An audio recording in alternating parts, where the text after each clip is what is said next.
A wiser feller than myself once said, sometimes you eat the turd sandwich, sometimes the turd sandwich, well, it eats you. All right, welcome everyone. We were trying to figure things out a second ago. The reason I'm late, Teo, I have no excuse really. My excuse is today was my day off, and I slept half of the day, and then I Oh, woke up. I woke up maybe 20 minutes before you had texted me. I was like napping. yeah. I woke up 20 minutes before you texted me. I was like, oh crap, I have to do it's basically like building part of a fence real quick. I was like, crap, I gotta go do that. So that was the I'll be ready in 30 minutes text that I Building sent. part of a fence only took you 30. It's not anything, but it's like my mom has goats, and it's to Oh, keep goats out of like some of her plant stuff, out of her vegetable stuff. It's basically chicken wire. Like I yeah. put Okay. in like big metal stakes and then chicken wire. It's not, yeah, it's not like a wooden fence. Yeah. I mean, with as tall as you are, it probably doesn't take super long either. You can just kind of pick up the posts like toothpicks and just put them in Yeah, the. I just blast it into the ground. Yeah. With your iconic fee fi fo fum. Yes, and I just realized I was going to do some other folklore thing. I was about to say I had my blue ox with me and everything, but that's Paul Bunyan. I don't Well, know Paul what I'm Bunyan's doing today. giant. Yeah.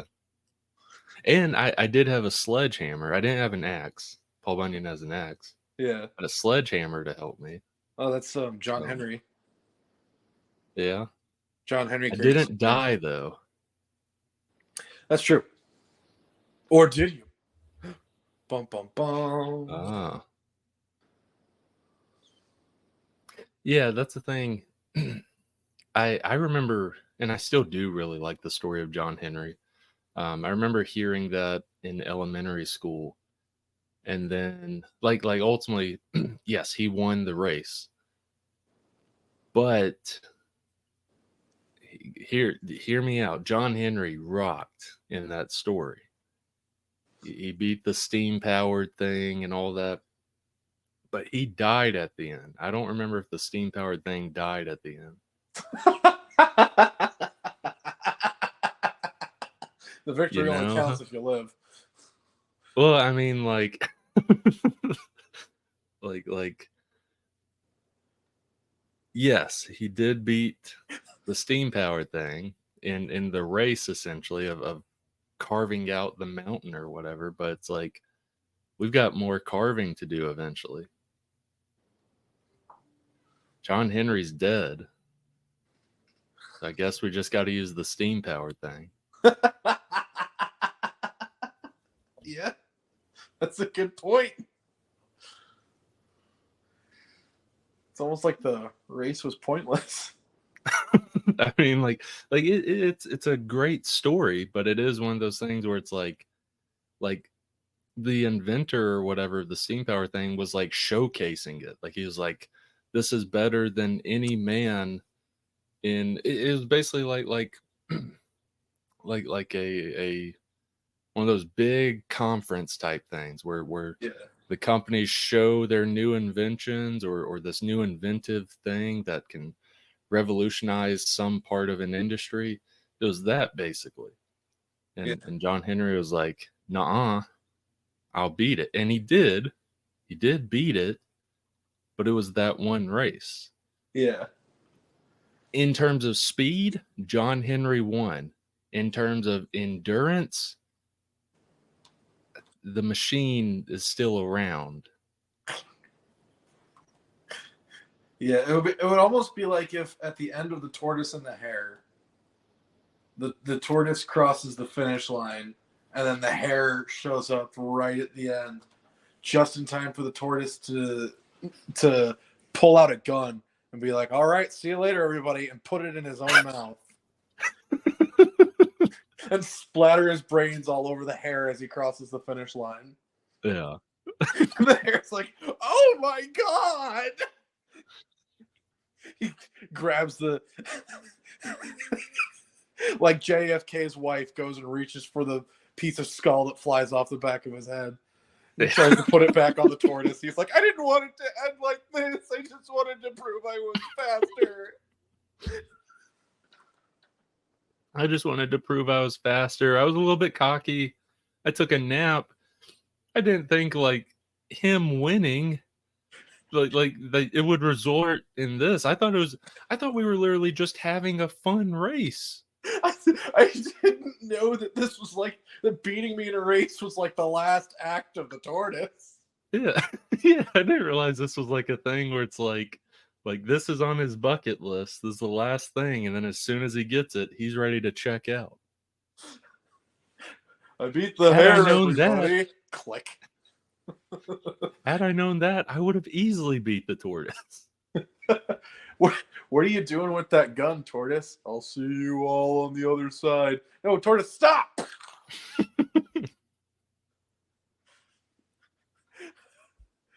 all the little child animals of the forest are watching, and their mothers have to cover their eyes.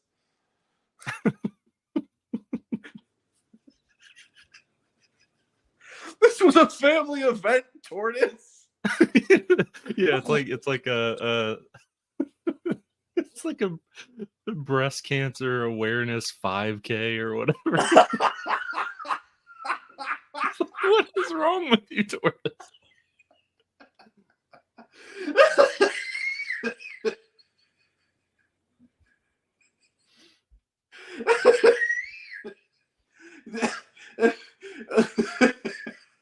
We should totally write like a children's picture book style book where it's just like basically just like old fables and stuff, like Aesop's fables and Mother Goose stuff. Yeah. But it just ends horribly. Like the story of the tortoise and the hare, the same all the way through, right up until the end when the tortoise eats a revolver.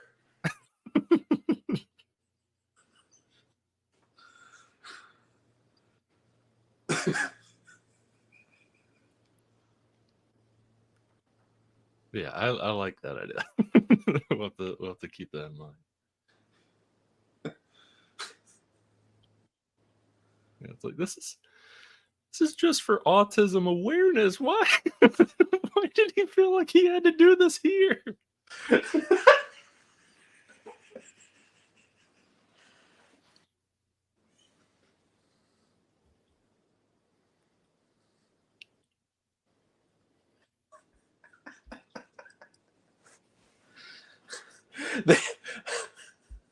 They look through his like insurance statements and find out that he stopped seeing his therapist like 2 months ago.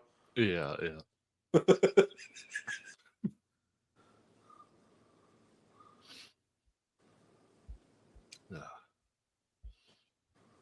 Yeah, now we'll have to keep that in the back pocket because I definitely want to go down that rabbit hole one day, and especially like us write this stuff.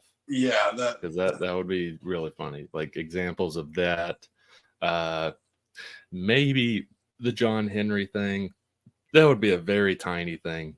Yeah, it would basically be the very end of the race, and then everyone is very sad.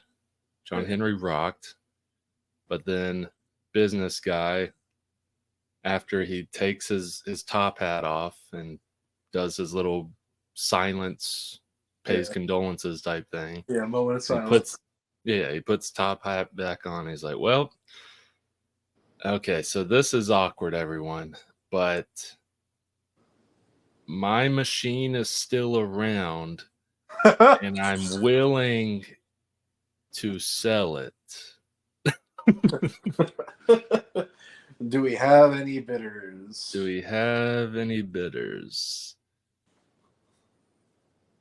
This is awkward. Starts at $8,000. for the patent. I don't know how much is reasonable to charge for a patent. Yeah, I have no idea. Especially back in whenever that story takes place. Yeah, back then it was like a quarter. I'm rich now. I can retire. 2 pennies. I bought me one of them racing mobiles, nice 2-story house, and I can live on the rest of my life into old age. You know, them newfangled nice quarter. Them newfangled automobiles can get up to 10 miles per hour.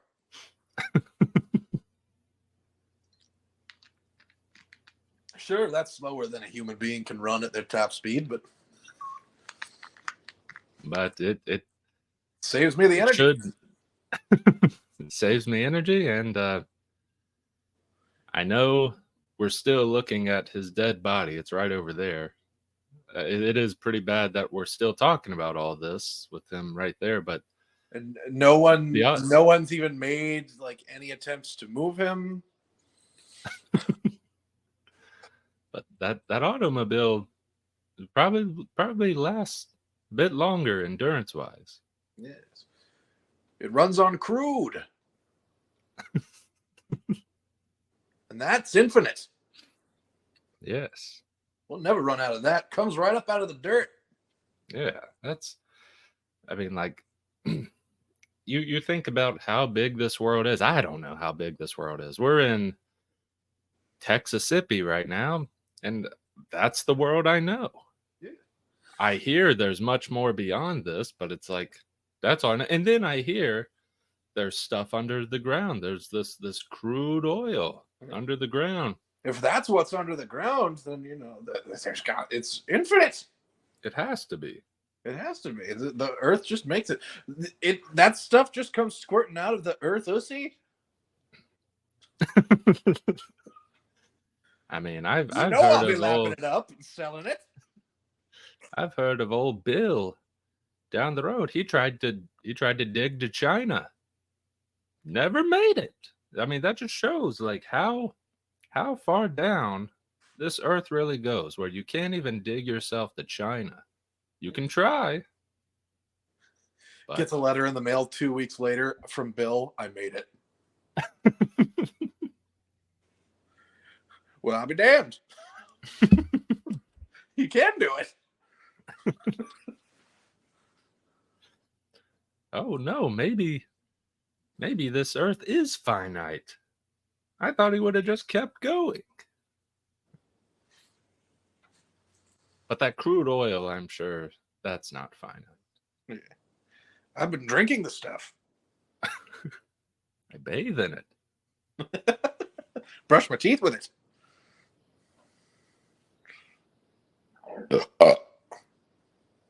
I just burped up a crude oil burp. It was a liquefied burp. It was interesting. Yeah. I haven't pooped in 2 months. And that's mildly concerning. I wonder if anybody went back for John Henry's body.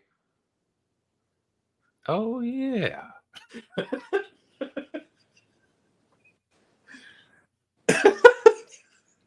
What are we even talking about? I don't know. I'm sure the end of that is they scooped up John Henry, the crazy scientist, studied his body, and they turned John Henry into a super soldier or a cyborg. To you, John Henry Stein. Now he'll never die. And anytime he does or he tries to kill himself, we'll just bring him back.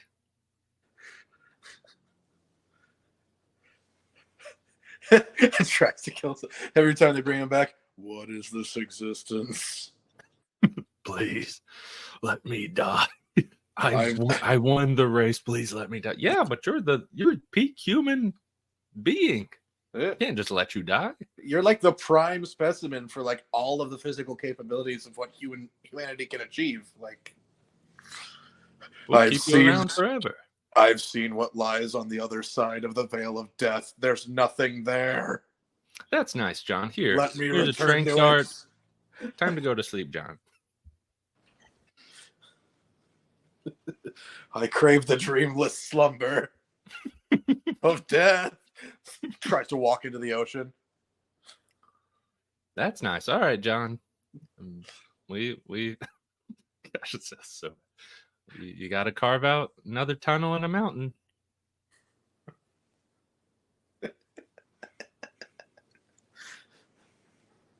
What a morbid existence. Yeah. And you're dead to everyone. So this is bypassing all those laws. Yeah, you don't have any human rights anymore. You're a corpse. Yeah. So get digging.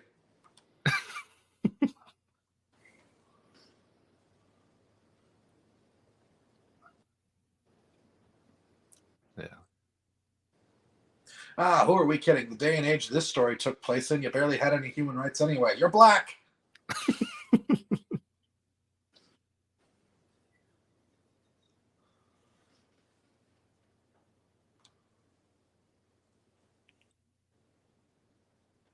It took me forever to realize that in DC Comics, Steel's civilian name was a John reference Henry. to John Henry, and like him Yeah. holding a sledgehammer as his weapon. Yeah. That's because I didn't know the story of John Henry until like a lot later. I didn't hear it like as a child or anything.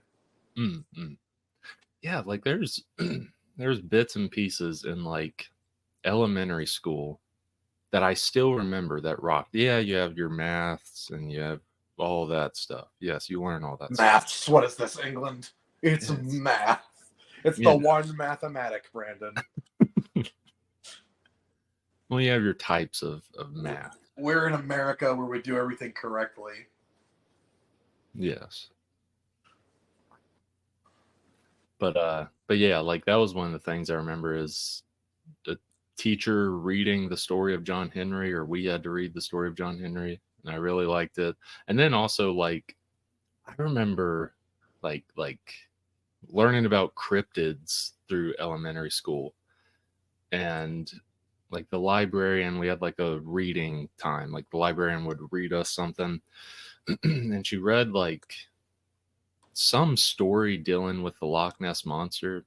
Yeah. And it was like the first time I had heard of it. I was like, oh my gosh, this is crazy. Like I was like so into the Loch Ness monster in like third grade. Well, it was one of those things like I heard about this, and then like as time went on, and also we heard about like giant squids and the kraken and stuff like that, all that. And as time went on, like yes, eventually I think in like 5th grade or whatever, we learned or we found out about like those giant squids that were like 3 school bus sizes basically. Yeah. Those were really cool. But then time kept going on. Nothing about old Nessie. And as time went on, I was like, wait a second. It was almost like a Santa Claus moment for me. I was like, what the heck? It like because I realized it was like, how have they not found him yet? I was so upset in like middle school or early high school. I think it's middle school. They know that these crazy. giant squids are at the bottom of the ocean, but they can't find a dinosaur in one little lake. That's pretty much what it was in middle school. I was like, the crap. And then I watched like a couple documentaries on it, as well as like some movie that kind of deals with it. I can't remember what the movie was. But I was like, oh, it's literally probably just that picture, because there's documentaries and stuff that deal with it. It was like, oh, that's just, dang it, that's just a log. Or that's just something floating out. I was so upset in early middle school, coming to the realization that like, oh, this is likely bull crap. My elementary school librarian had me just thinking of all these wild creatures. but Nessie, sadly, is not one. But giant squids, that was true. So Those ones are real. those are real.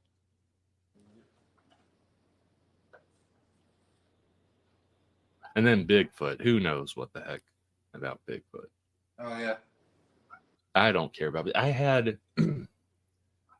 okay. This isn't calling out anyone, but like 2 or 3 summers ago, I was about to say youth kids, but these were like college age people, kids, whatever you want to say. I was taking them to like some sort of camp, and like one had talked about how he was like not obsessed, but like he liked the Sasquatch stuff. Like he knew about it, and he believes he like saw Sasquatch when he was younger with his brother and stuff, and like heard Sasquatch noise or knows a Sasquatch noise and stuff. Yeah. It's like, man, that's definitely real. yeah. It's like, okay, yeah. I don't know, like I haven't been that big into like cryptids since elementary or early middle school. Yeah. I hate that it went away, that magic or whatever you want to say, but yeah, I don't know. The Bigfoot thing, yeah, I honestly, I mean, like, probably isn't a Bigfoot, but even if there is, it's one of those things where I don't care. I would care a lot more if evidence of the Loch Ness Monster happened. If that came out right now, I would be like, what? Like, I would care a lot more. I'm going to be honest. I would probably care more about Bigfoot because that's a lot closer to us. And also, that's just another big monkey to be, Oh, yeah. To be like, oh, more monkey. Yeah, they're like, no, more monkey. There's more monkey than we thought there were. Oh, I was in the comic shop like a week or 2 ago, and they had a April, like DC had an April like special comic basically. Yeah. And it was like, I forgot what it was called. It was like DC presents Ape Rule comic or whatever, where it was like all the monkeys and apes of DC, they had their stories and stuff. Like Detective Chimp and Detective Chimp. Grodd. Yeah, Gorilla Grodd. That other detective gorilla guy, I don't remember his name. Is he the one from Angel and the Ape? I think so. Because I think they're like PIs, aren't they? Yeah, I think that's who it is. Yeah, all the monkeys. I don't know. I would rather. I mean, that stuff is cool because it is like closer to us, but I want the big dinosaur-like monster to be proven, or like the evidence is like, oh no, it's still here. Because then my brain is going where it's like, oh, we possibly have Godzilla monsters under the sea. I love how we have a standard childlike wonder voice that we go for. Oh, Godzilla monsters under the sea. Godzilla monsters, yeah. I knew it.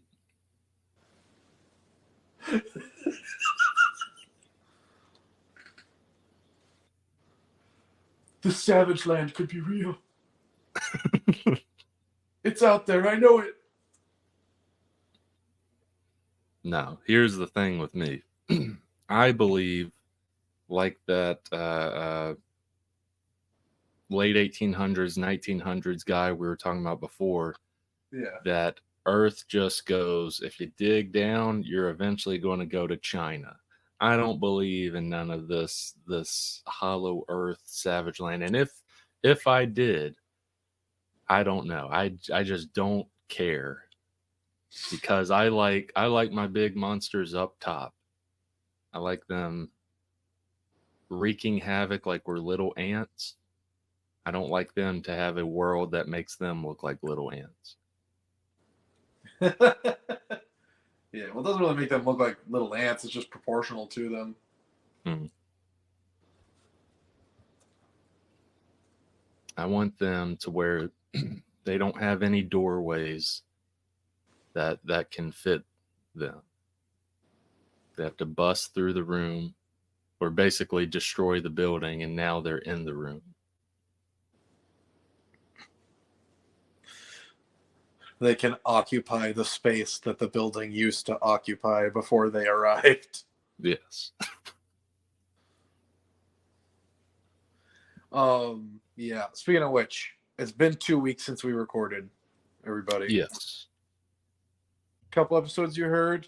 That was one recording session, split up into a couple episodes. Yes. Things were busy the past 2 weeks, but now things are settled down to where we can likely record once a week like before. We were busy, dreadfully busy. There is just so much that we have to do. Busy, terribly busy. Much too busy for you. Yes. Some classic VeggieTales for you. What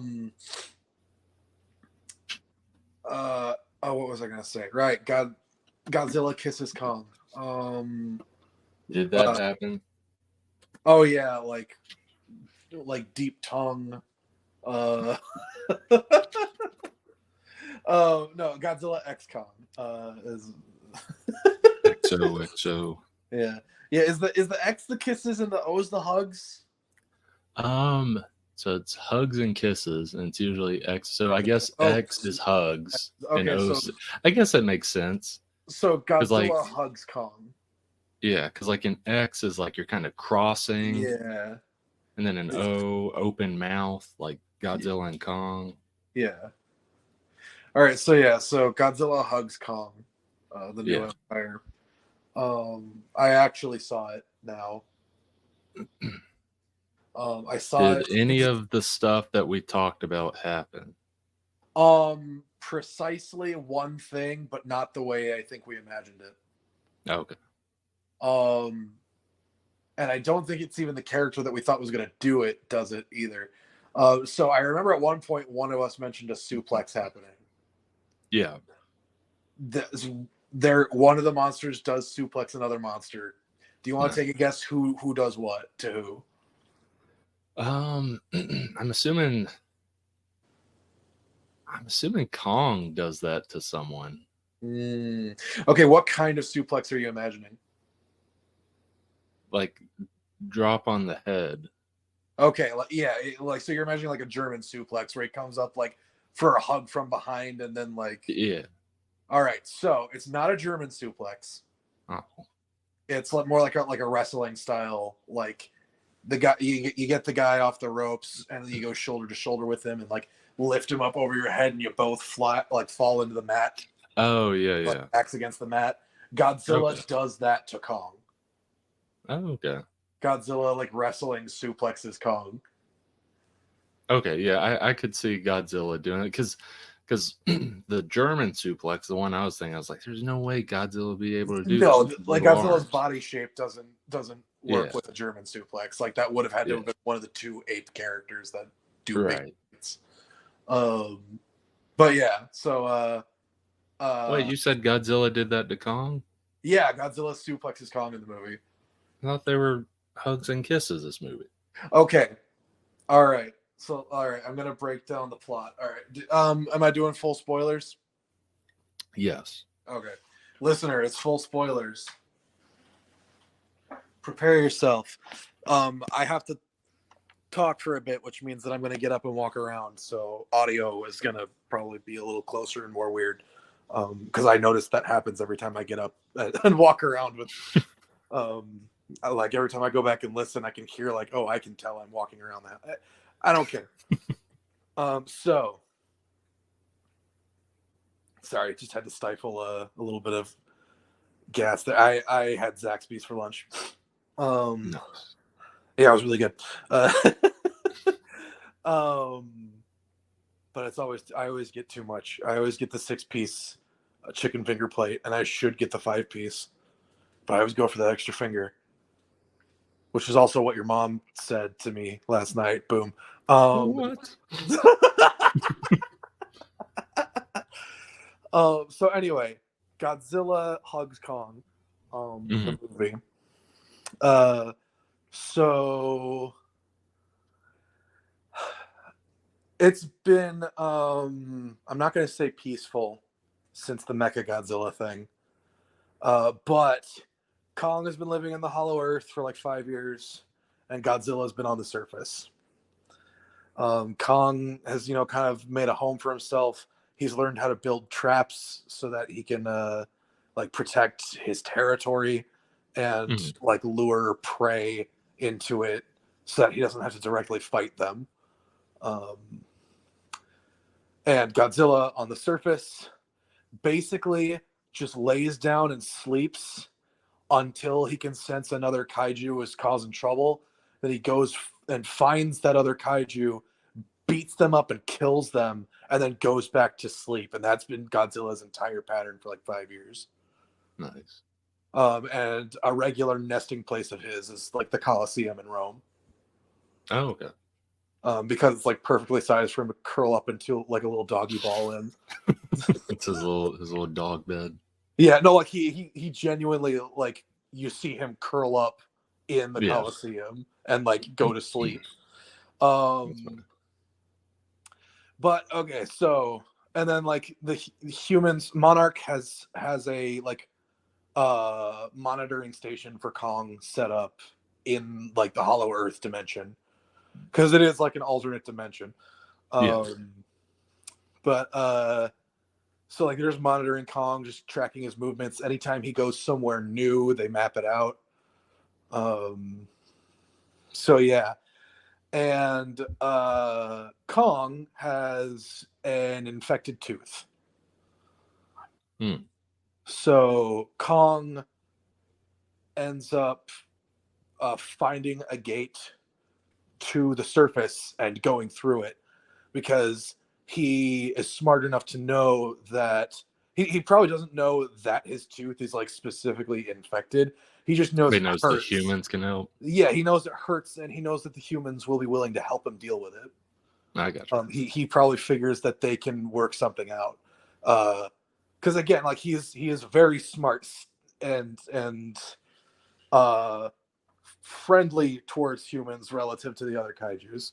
Yeah, So I'd love it if like any type of medical thing that Kong has, he just goes directly to the humans. Like even the small thing, like he has a splinter in his toe or something. pretty much. Just, yeah. He's like, it's like pointing at it, and they just Kong, get, like, you have an entire log in your toe. It's like a full tree branch.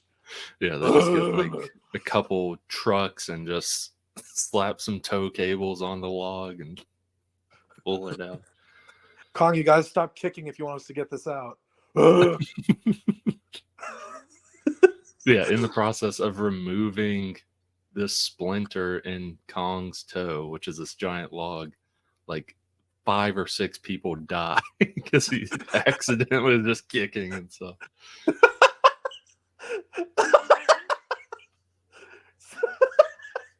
So anyway, so Kong goes back to the surface, and because he's on the surface, Godzilla immediately senses him. So, and like everybody knows that that's what's going on, because like as soon as Kong makes it back to the surface, like all of the scientists monitoring Godzilla are freaking out because they're like, uh-oh, Godzilla's waking up because he senses something. And everybody monitoring Kong is like, well, he's probably waking up because Kong's here. Because like it's like they're, because like obviously the Monarch team is like spread across the entire planet and they're monitoring all the Titans. But but yeah, so but like the Kong team is like, Godzilla's not gonna like that Kong's here, and the Godzilla team is like, Godzilla's freaking out.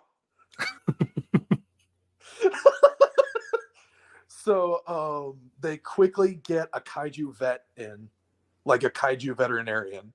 Yeah. Because apparently that's a specialization that someone is able to do now. After only 10 years of kaiju being commonplace. Yeah, they're probably not like a true specialist, but like, yeah, I could see someone where it's like, hey, I'm not like amazing at this, but when it comes to everyone else on Earth, I know more than the average person. I can tell you if they have a boo boo or not. Oh yeah, and he's definitely like that sort of character where he's like, what he's doing at this point is mostly guesswork based on existing knowledge of nature. And his character, he's a regular character throughout the movie, this kaiju veterinarian. He absolutely knows he's in a movie. He's one of those sorts of characters.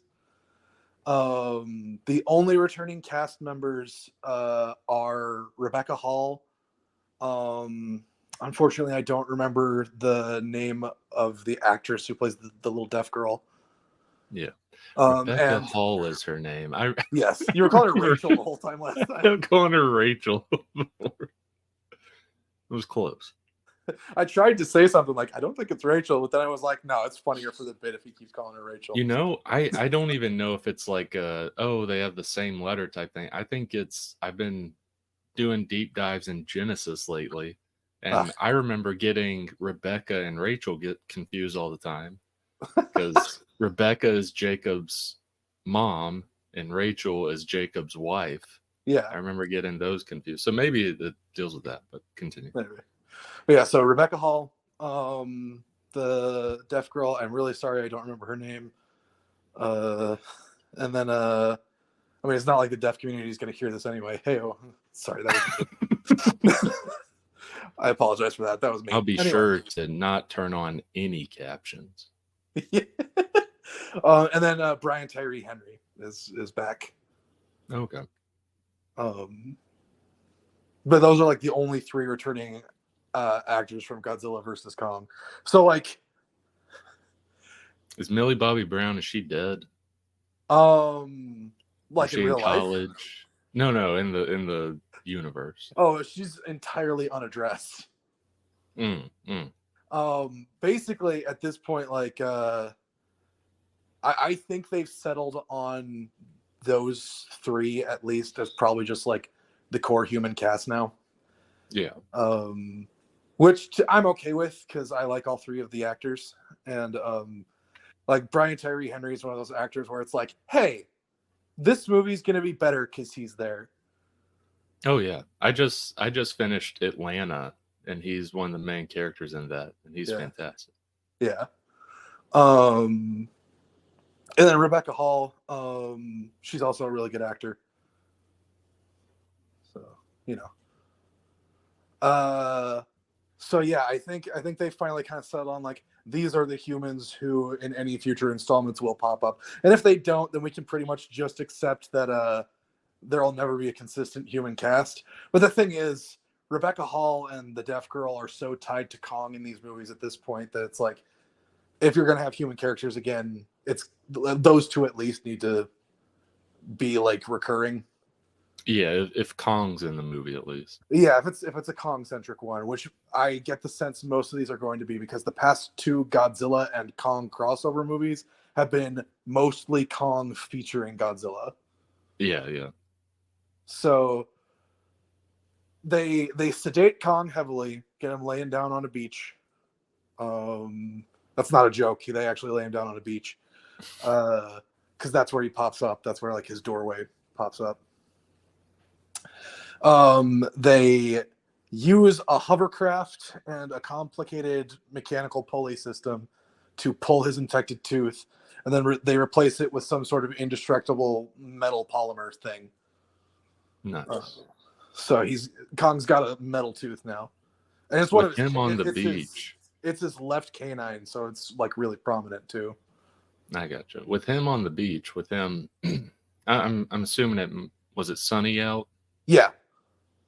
With him on the beach, they should have done. They should have. Snapping on me. Yeah. They should have done what we had talked about. They should have given him big old shades to protect his eyes from the sun. Yeah. So, yeah. They they sedate him super heavily because you got to use a lot of sedative for an animal that size. They replace his tooth, yada yada. They send him back. They decide to follow him back to see if like there's anything that's been messing with him. Basically, like I think that's their reasoning. They go down to check things out in the Hollow Earth. And at this point, Rebecca Hall has recruited Brian Tyree Henry. I don't remember either of the characters' names, so I'm just going to keep calling them by the actor names. Yeah. So Rebecca Hall recruits BTH because her adopted deaf daughter is having visions of sound waves and then scribbling those sound waves onto pieces of paper, and the sound waves look like three big spikes. And then she's able to hear them somehow, and it just sounds like the Autobots are coming.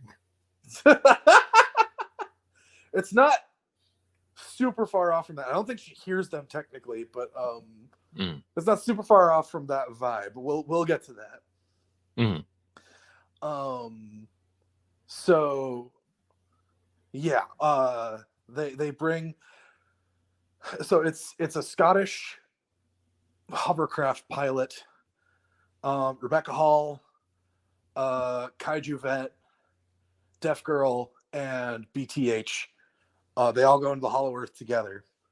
You say Scottish hovercraft pilot. Does he like? Is he?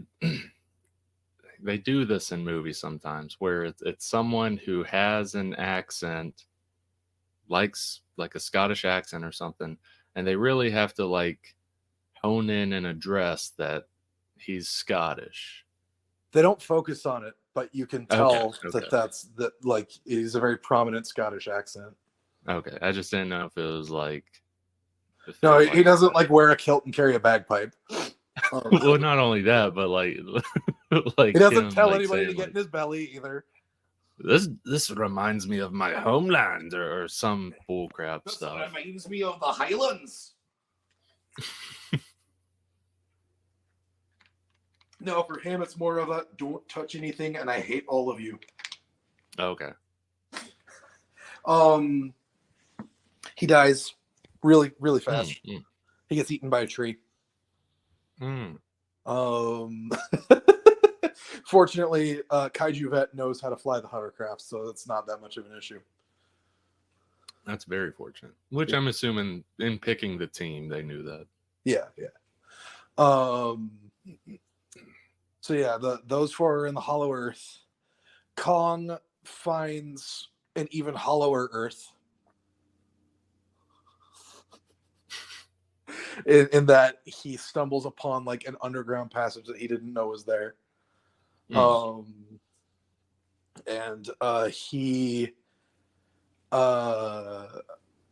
That's where he finds Baby Kong, whose name I've forgotten. But Baby Kong shows up, and Kong is like, hey, this is the first giant ape I've seen basically since my parents died. So like he reaches out a hand to him, and Baby Kong bites Kong's hand. And then three other giant apes, adult ones, show up and mug Kong. Oh, nice. Now he beats the crap out of them. He knocks like two of them off a cliff. Yeah. And then the third one tries to get away. So Kong picks up a rock and hucks it through the air, and it beans the one trying to get away right in the back of the head. But it doesn't knock him out. He just falls to the ground and then gets back up and keeps running anyway. Oh, so that's a seed planted for later. And then Kong makes Baby Kong take him to wherever he came from. And so for a lot of the movie, Baby Kong is leading Kong like through the wilderness to get to where he came from, and is repeatedly trying to lead Kong to his death. Like he tries to get him eaten by a giant sea serpent when they stop by like a little lake area, but Kong kills it and eats it instead. And then Kong and Baby Kong kind of bond a little bit as they're going on. Meanwhile, even after Kong has gone back into the Hollow Earth, Godzilla is still freaking out. And they assume it has to do with the weird sound frequency that the deaf girl is picking up in her dreams. So Godzilla's still freaking out. Godzilla is hunting another kaiju called Tiamat, who lives in an iceberg in the polar circle, the Arctic Circle. And so Godzilla basically digs Tiamat out of the iceberg and has an underwater battle with it, and climbs into its iceberg nest after killing it and absorbs all of the solar energy it's been collecting in there, which is where the pink fins come from. Oh, okay. And then Kong gets Baby Kong to... They finally land where Baby Kong comes from, and it's full-on Temple of Doom in there, where there's a bunch of giant gorillas just moving rocks. Yeah. And like one guy in charge. And the thing is, while all this is happening, the humans are discovering the lore. Oh, okay. And they find out that like, there's like an ancient society of giant apes that tried to take over the surface world, but Godzilla fought them off and trapped them in like a super secret, nobody can get here area of the Hollow Earth, filled with lava. And the leader of these giant apes is called the Scar King, and he's still around, and he wants to rise up again and take over the surface world. And the Scar King has a dragon. The Scar King has a dragon that he controls with a magic crystal. I'm not joking. Can he ride the dragon? He does. He rides. It doesn't have wings. It's not a flying dragon. The dragon's called Shimo or Shimu. I think it's Shimo. And it's an ice-breathing dragon, and it apparently caused the last ice age on Earth. Cool. Yeah. So Kong fights Scar King for a little bit after rolling up and immediately causing some beef. Scar King kind of shows off the way he fights is a little bit different. He's a little more acrobatic and a little more lithe. He gets a few good hits in on Kong until Kong manages to get his hands on him. And he picks him up and like straight up bodies him into the ground. Nice. And after one hit, Scar King is like, well, I'm not dealing with that. And he brings the dragon out. And Kong, picks up his axe because the Scar King disarmed him at the beginning of the fight. Yeah. So Kong picks up his axe and tries to defend himself from Shimo's ice breath, but it gives him frostbite on his right hand. Oh, that's where the glove comes. That's where the glove comes in later. Kong basically manages to limp away with Baby Kong. They find the humans. And by the way, the humans have discovered an entire secret ancient tribe of the same people that were on Skull Island initially. These people are who the Skull Island tribe descended from in the lore. Oh, okay. That the deaf girl is now the sole survivor of from that Skull Island tribe. And apparently there's a prophecy that only a member of their tribe from Skull Island can revive Mothra. So this girl is the last living person who can revive Mothra. So she does. Mothra comes back. How does she revive her? Magic? I don't know. It's vague. They keep it deliberately vague so that you don't ask. They give you as few details as possible so that you have as few questions as you can as possible. Yeah. It's like the prophecy is that you show up, pretty much. Mothra just comes back to life. I'm not gonna lie to you. That seems like what it is. It's simply there's a little bit of Mothra within you. Yeah, maybe Mothra was the real Mothra was the friends we made along the way. Yeah. So Mothra revives. Scar King, riding on the back of Shimo, starts doing a tour of the Hollow Earth to try and find Kong who limped off.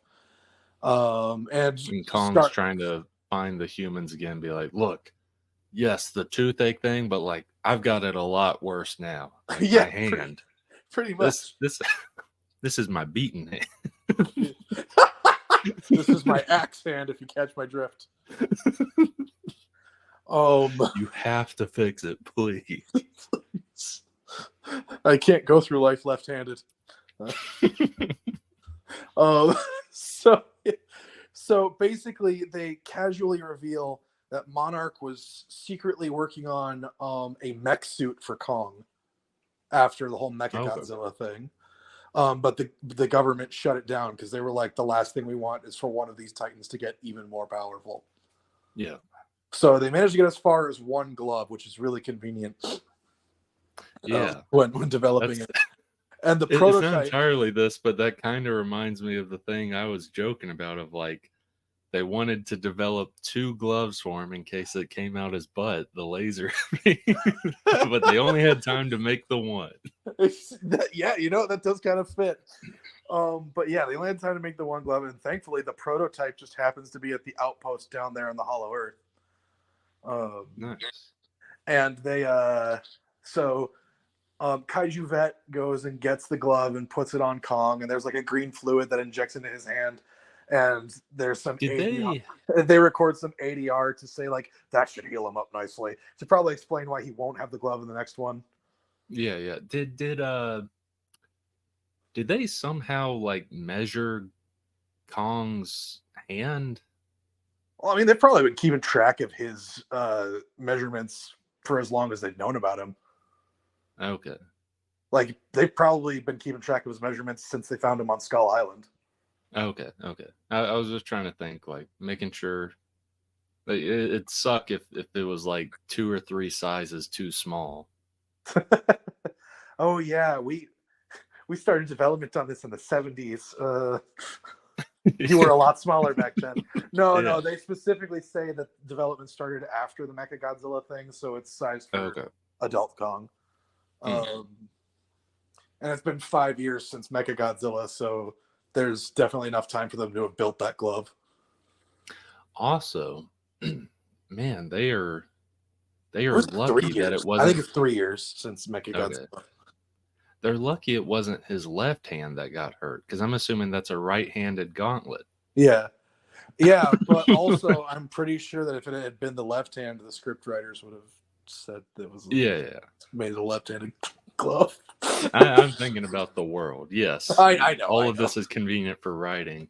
Yeah, but there's a lot of hand waving. That would have sucked. There's a lot of hand waving in this movie, which whatever, like yeah. I'm not going to Godzilla Hugs Kong in the New Empire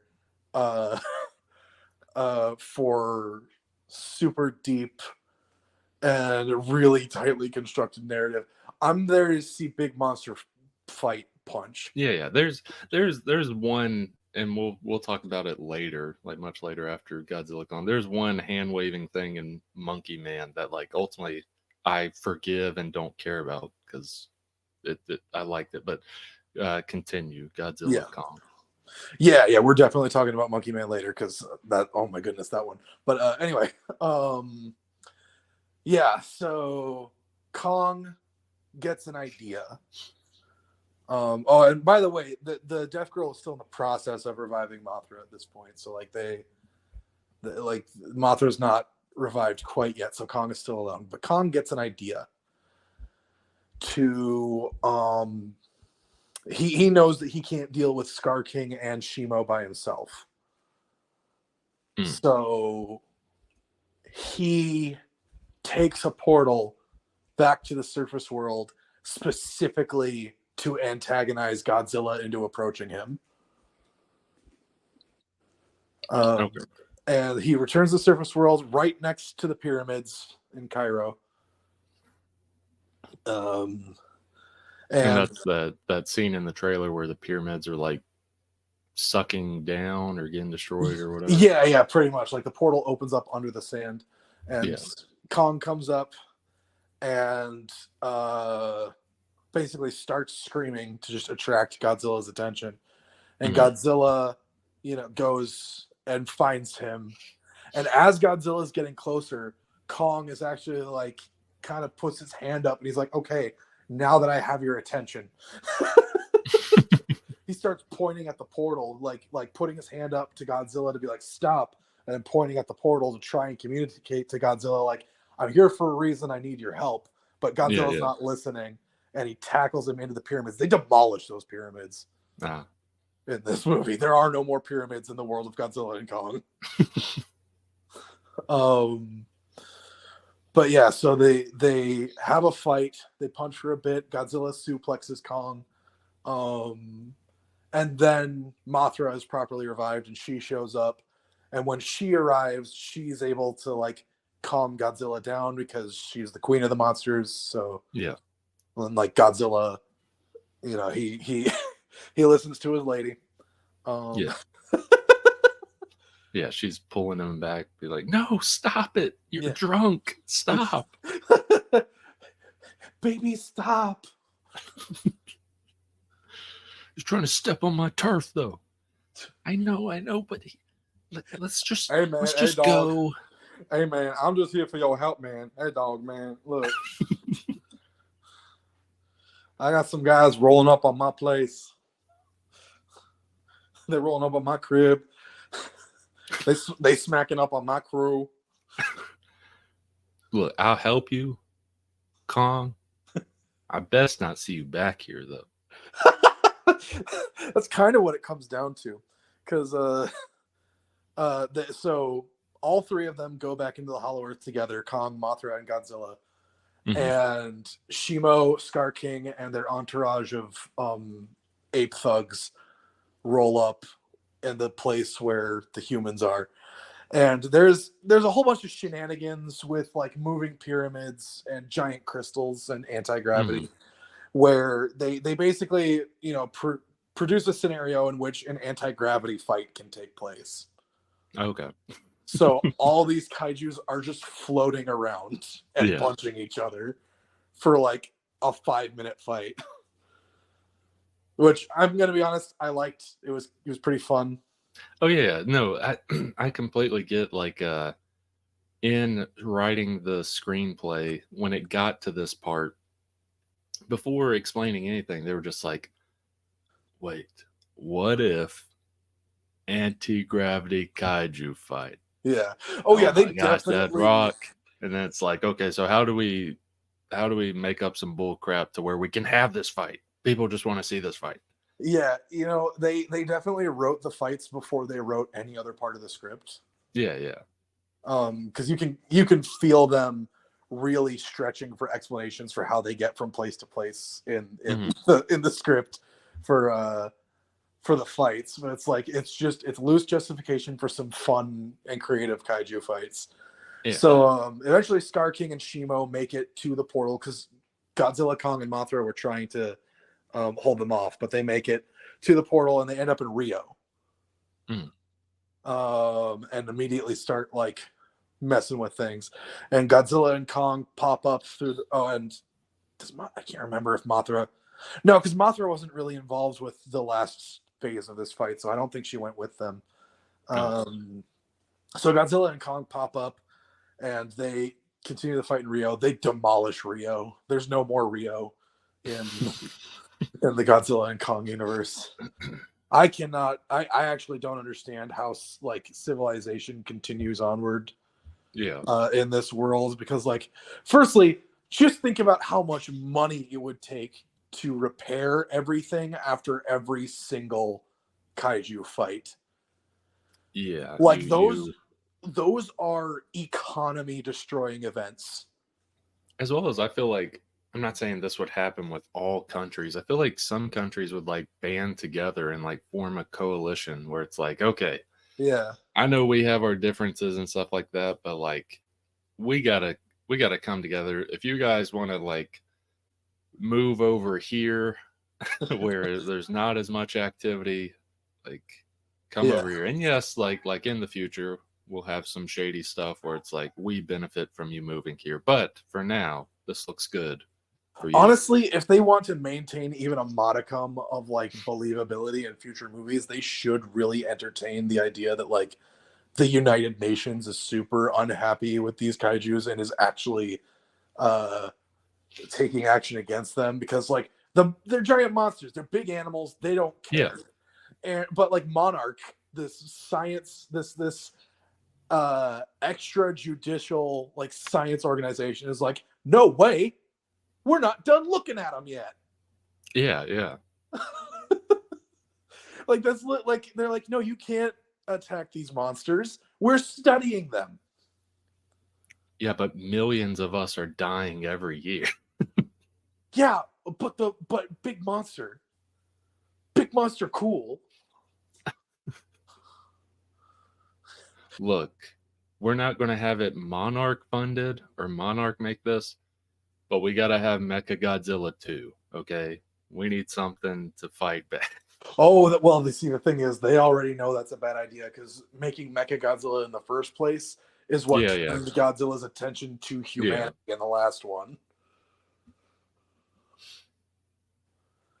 Godzilla started to see humanity collectively as a new kaiju because of Mechagodzilla.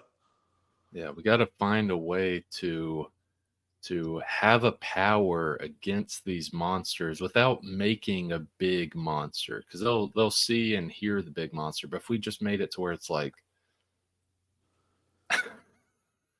what if we're doing something super stupid, but it's already stupid? What if we just like imbue the powers of a kaiju within a man? Have you seen the first episode of Kaiju number 8? No, I'm assuming that's basically it. Yeah, well, it's not like a government thing. It's something that happens entirely by accident. But yes, a human gets the powers of a kaiju. Yeah, we basically just need that. Idris Elba takes off his shades from the back of the room. What if, instead of giant robot monsters, we made giant robot men? And we call them Jaeger.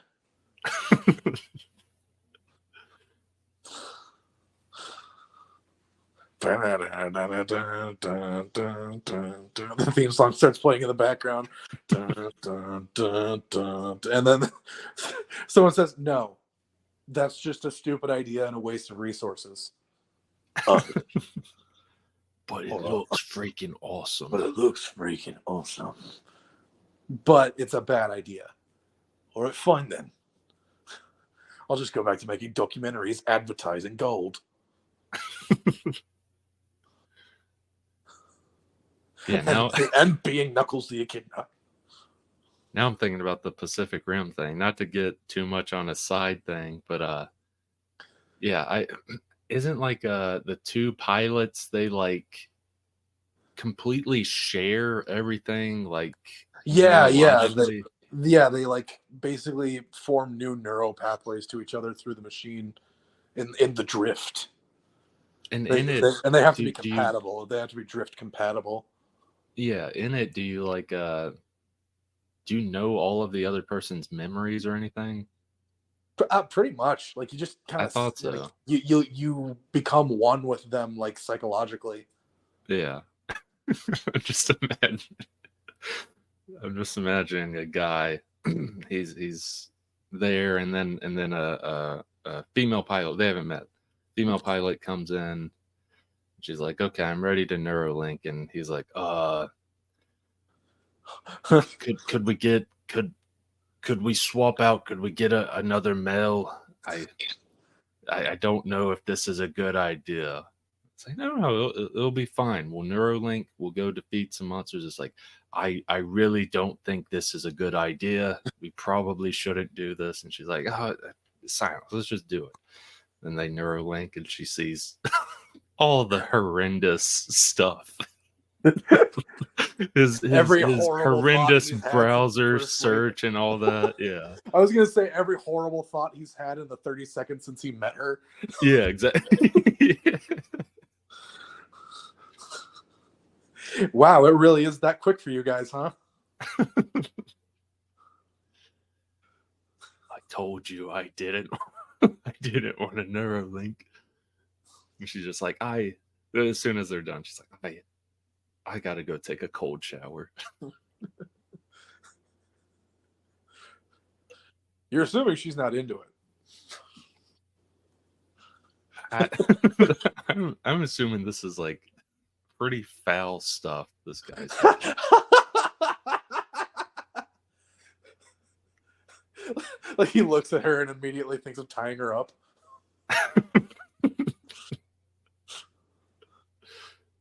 Or if it's just like foul, but also like so weird and comedic, where like it's just like once the Neuralink's done, once they're done fighting the monsters and all that, she's like, "Oh my god, you wanted to do what with a balloon animal?"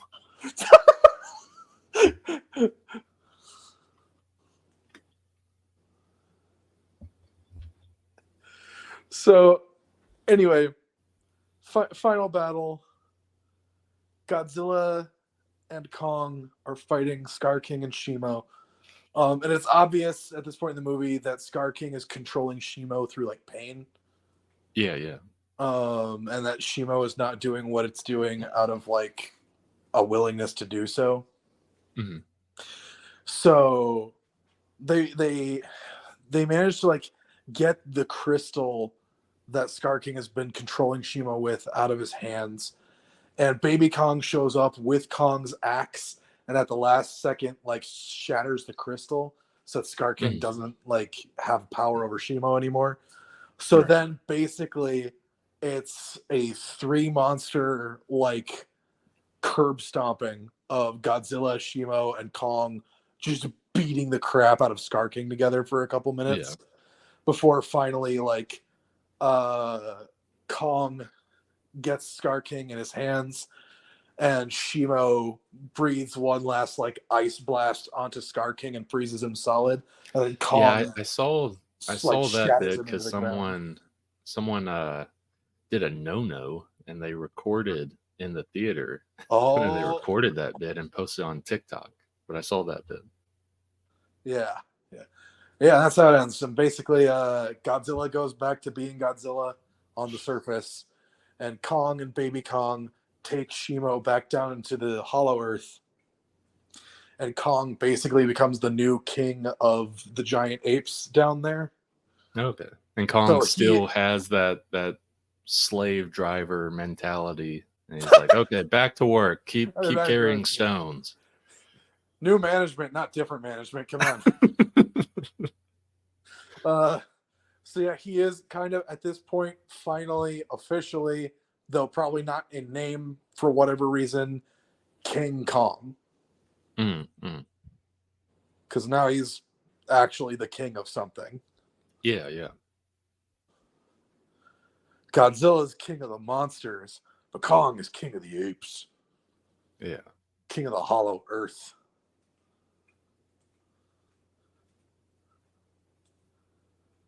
He's got a community to reproduce with. Yeah. Kong's not going to die a virgin. Yeah, Kong has like, because he's king, and he's slave driving some of these apes and stuff. He also has like, Kong's like Solomon. He's got like 700 wives. He's got like 300 concubines and all that. That's too many women. It's way too many. Apparently once he hit 1,000, that was enough for Solomon. Yeah. He was at 999. He was like, one more. Not enough. One more.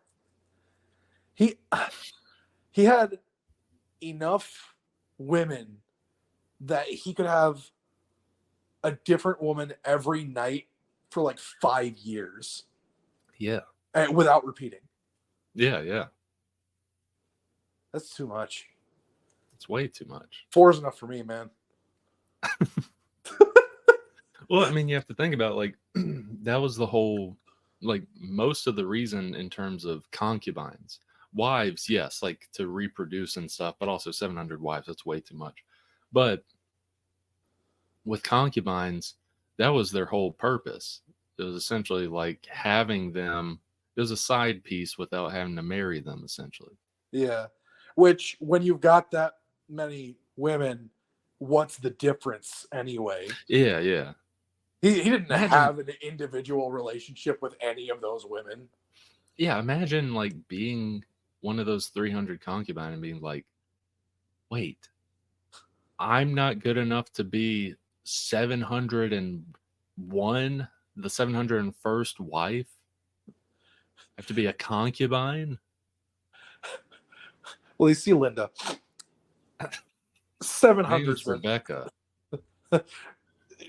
Sure thing, Rita. 700 is a nice round number, and 300 is a nice round number. Why are you doing circles like you're touching boobs right now and saying round numbers? Don't question my wisdom. Look, Tiffany. Still not mine. It's I'm a king, and I'm a wise king at that. I wrote a book. Don't know if you heard about it.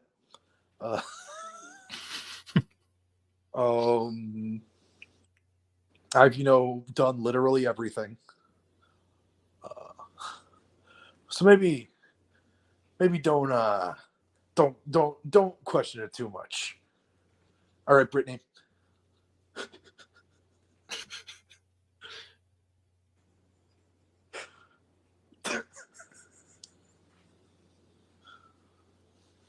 When did it was it literally once you had the 300th concubine and the 700th wife, and then you had all the riches, like right when you got that 300th concubine? Is that when you're like, yeah, this having all this isn't enough?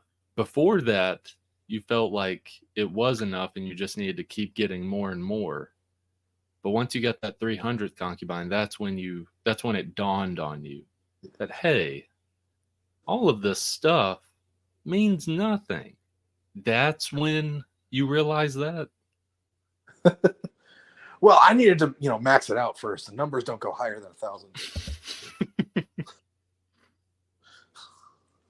I had to make sure. See, I had my doubts at about the 250th concubine, but I wasn't for sure. I had my doubts then. I was like, maybe this isn't enough. I was like, let me just go to the tippy top. Because what if I do 250 concubines and 700 wives, but then the next guy, he's like, well, Solomon stopped at 250 concubines, and he thought that it didn't matter. What if you reach 300 concubines, and that's when it's enough?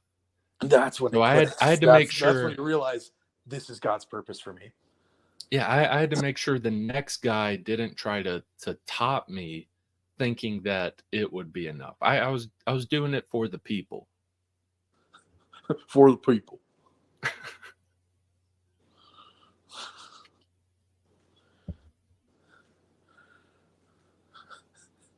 Very wise, sir. Very wise. Yes. Thank you, Jenny.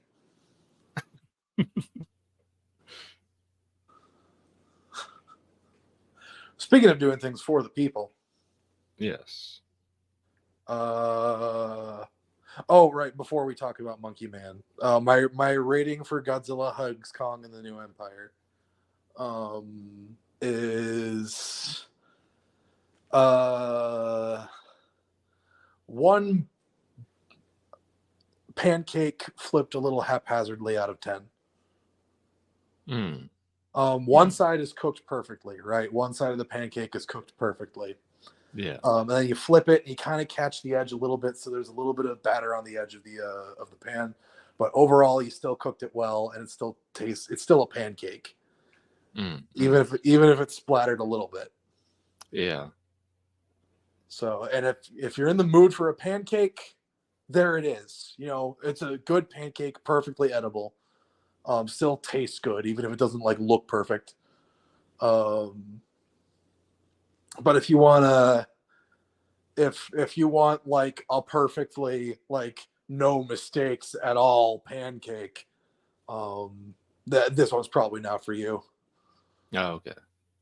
Because I was about to say, making a pancake is fairly easy.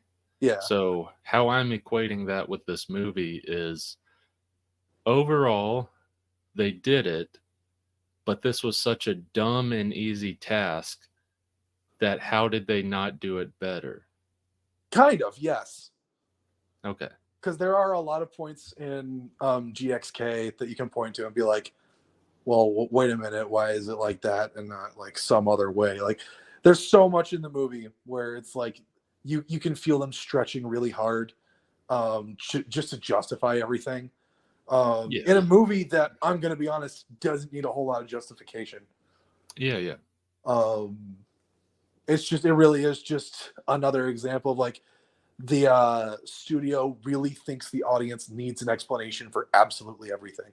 Now, this one delivers it, I think, a little bit better than the previous movies in this franchise have, in my opinion.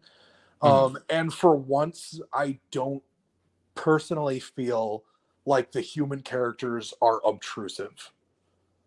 Okay. Like, they're there a lot, but they don't feel in the way like they have in the past.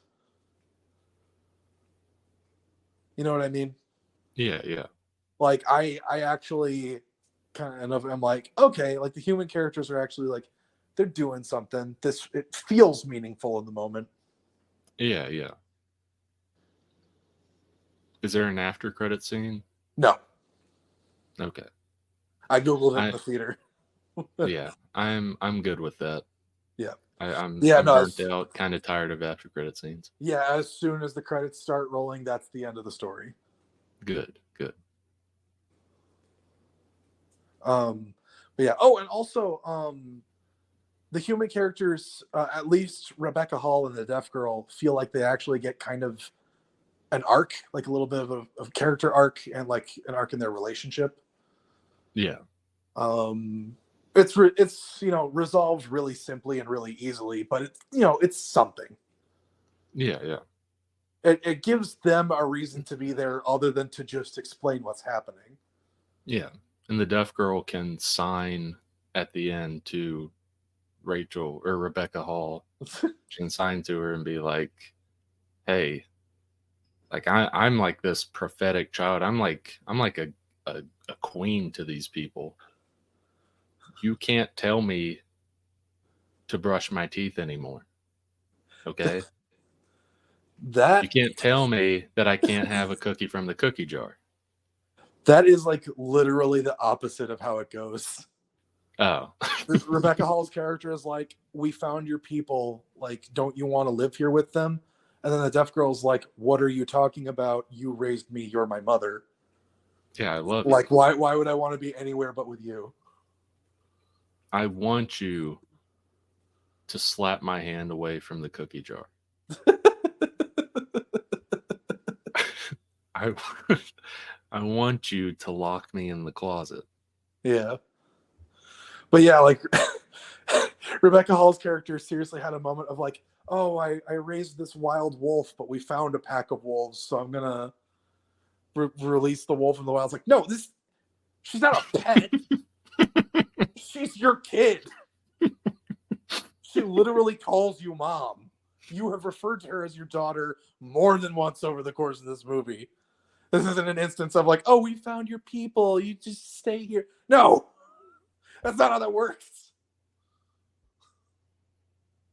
Yeah, but me as Rebecca Hall, I think I found her as a stray, and she has some mess ups with her. She's deaf, so oh my god, I can just treat her like the stray I found, and I found her a new home. With now her own she goes kind. With her own kind. Shoo, come on. Go on, scamper on. Get out of here. There is one thing in the movie that I think about sometimes where it's like, oh, that didn't get resolved. So Brian Tyree Henry's character is like, he's down in the Hollow Earth with like a camcorder and everything, right? He's like recording everything, making his own little documentary because he's the kaiju nerd. Yeah. And conspiracy theorist and all that. And there's a point where after they discover the people who have secretly been living in the Hollow Earth, and he's like filming them as part of his little documentary. Kaiju Vet goes up to him and he's like, he asks him some pretty pointed questions. He's like, how many uncontacted tribes after being discovered survive contact with the outside world? And it's basically asking like, do you really want to put this out there and let the world know that these people are down here because someone's going to take advantage of that? And Brian Tyree Henry's character is a little flippant about his response, and it seems like that's something that might like have an arc associated with it. You know what I mean? Yeah. Like it seems like by the end of the movie he's going to realize, maybe I shouldn't release this footage of these secret people to the world and just let them be. But that is never addressed again for the rest of the movie. Because he's thinking the whole time. He's thinking like, come on, man. Like everyone thinks I'm a kook. If I run this conspiracy theory website when all of my conspiracies are pretty much true, but everyone thinks I'm insane. Yeah. Well, and I tried collecting information last time, and they told me no. Well, the thing is, he might be a little bit of a kook, but it is mentioned multiple times that he did technically help save the world with the whole Mechagodzilla thing, and because he typed on a keyboard or splashed alcohol on it or something. I don't remember what it was. Yeah. And true hero. Yeah. He did something meaningful. Whatever. He contributed. Now, hold on. Is this he's like the people he knows, like Rebecca Hall and them, they see that? Or does the public know the that? people who know him are like, you saved the world, man. Okay. But everyone else is like, this crazy guy. He doesn't really interact with anybody else for like the entire movie. It's a very controlled cast this time around. And but they do kind of show that he's become a little more legitimate by demonstrating that he has sponsors for his podcast in his reintroduction in the movie. Oh, okay. Like he there's a bit where he's like recording his podcast in his shady little apartment, and and he throws to a sponsor and like does a whole ad read. So that's kind of the movie's way to show us that, like, hey, he's a little more legitimate now, and people are actually listening to him. Today's episode is brought to you by Zilla Juice. Zilla Juice, yes. It's what you think it is. We extracted it. And for all those people that believe in all of the home remedies and medicines, this, when you drink it, it makes you extremely fertile, and it's an aphrodisiac and makes your wee-wee bigger. It makes your wee-wee glow, and you shoot lasers. It's like eating a rhino's tusk times a billion. Yeah. So Zilla Juice, get it today. But yeah, so that's it. Nice. Yeah, I'll probably catch it when it. Stuff goes on streaming so quick from theaters now. Like probably in a month, it'll be on HBO Max. Probably. Yeah, it's not going to be too much longer until it's available to stream. Yeah, which is good, but also like I remember the days, and we're not even that old, but I remember the days when basically a movie came out in theaters, and then it was like 5 to 6 months later that it came out on DVD. Yeah. But yeah, I remember that. I remember those days. I remember when we were youngins. Yeah. But okay. It was a GXK. Yeah. Yeah. So speaking of monkeys, this is a smaller monkey. Yeah. Got Monkey Man. Yeah. This is what they're going to do in the Godzilla Kong universe. They're going to inject a guy with like Kong's DNA. They're going to make a Monkey Man to fight.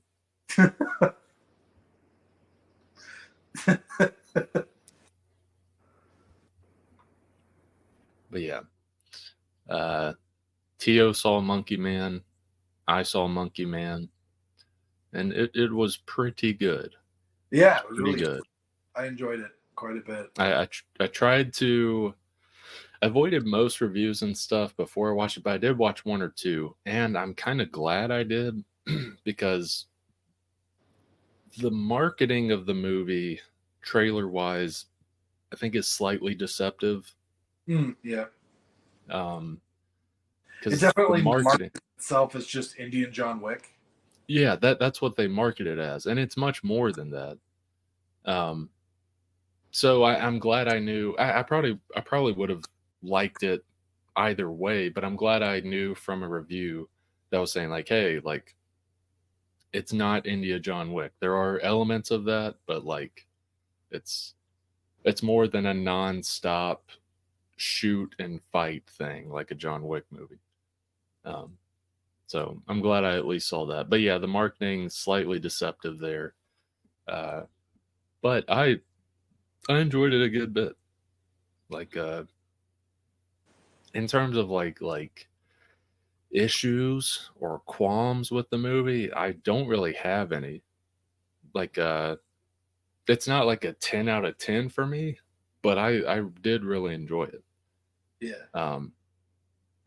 Like, yeah, I'd say it's probably an 8 to an 8.5 for me. Yeah. Personally, I really liked it because you know me, I have a weakness for monkey themed stuff, and on top of that, I really like monkey based mythology. Right. Yeah. I've gone on record talking about how much I love characters like Sun Wukong. So like the way that this movie leans on Hanuman, which is basically the Indian equivalent to Sun Wukong in a lot of ways. Yeah. Is I liked those elements. Yeah. No, but it was good. I mean, like I for viewer or listener, if you're viewing the echolocation thing back in Swordbrain Comics, go read a synopsis of it because I don't really want to entirely break down plot by plot because both Teo and I have seen it. Yeah. But stuff I really liked about it, like first the fighting, like the choreography and stuff. It was great.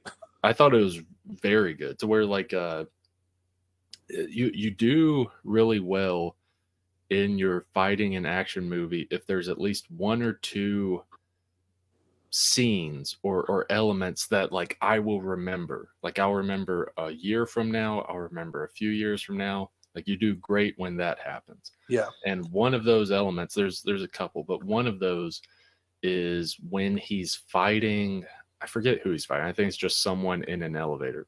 Yeah, the elevator fight. I was about to bring that up if you didn't. Yeah. He's fighting the guy in the elevator. I think there's a couple guys in the elevator. Yeah. But one of the people he's fighting and like they're both restrained. Like he can't use his hands, and I'm trying to remember, did he stab the guy in the neck a little bit and the knife was already there? He got the knife a little way into the guy's neck, and then the dude like removed his hands, so he has to use his teeth to push it the rest of the way in. And I like that so much better because the obvious thing, because when that happened, what I was thinking, the obvious thing, like the realistic thing would be just to like try to headbutt the knife into it because you have more power doing that. Yeah. And that's the obvious realistic thing. But putting your teeth on the knife and driving in visually was so much cooler. Yeah.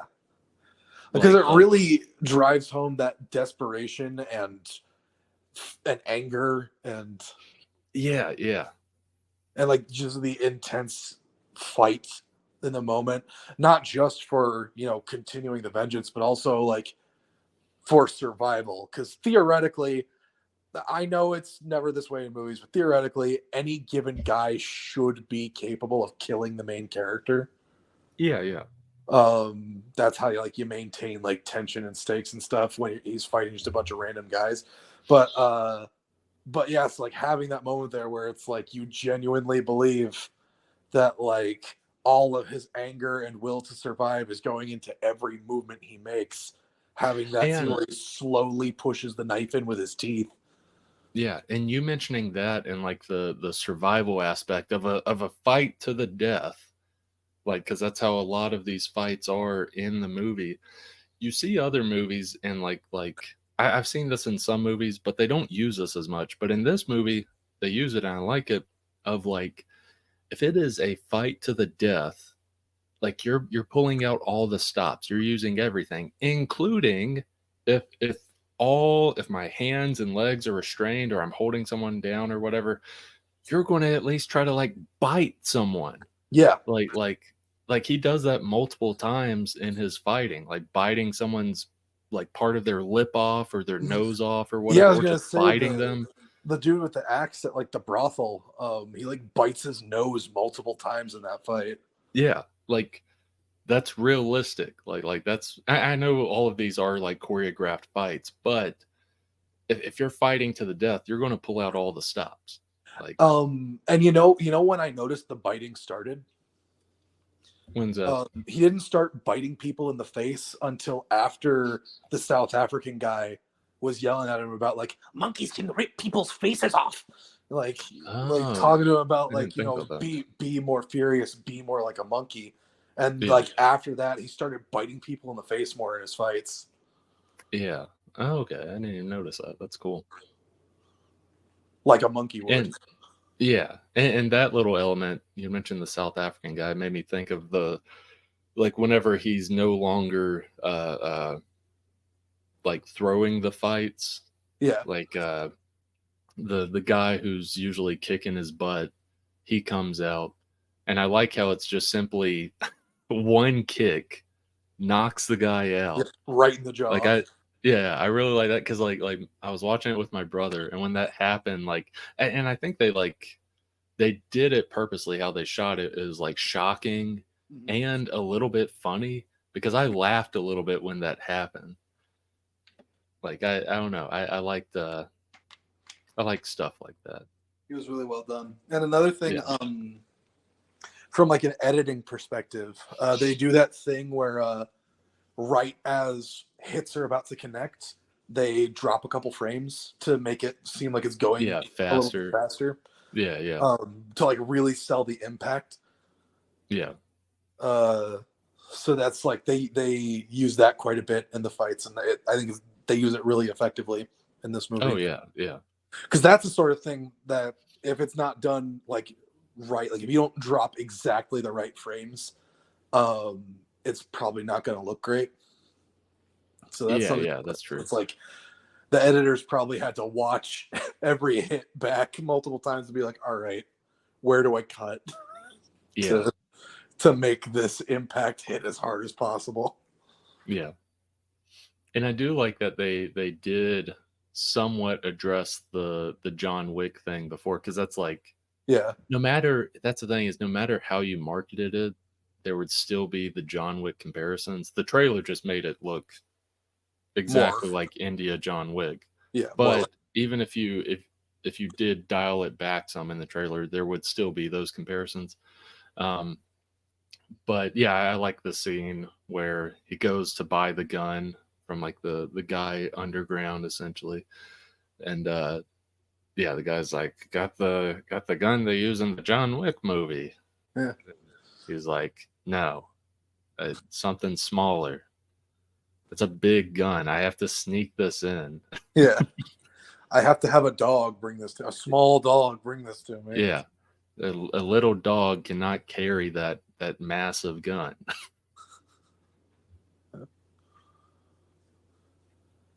And then there was one, because I was trying to think like another subversion / like funny thing. It was something that I did laugh a little bit at.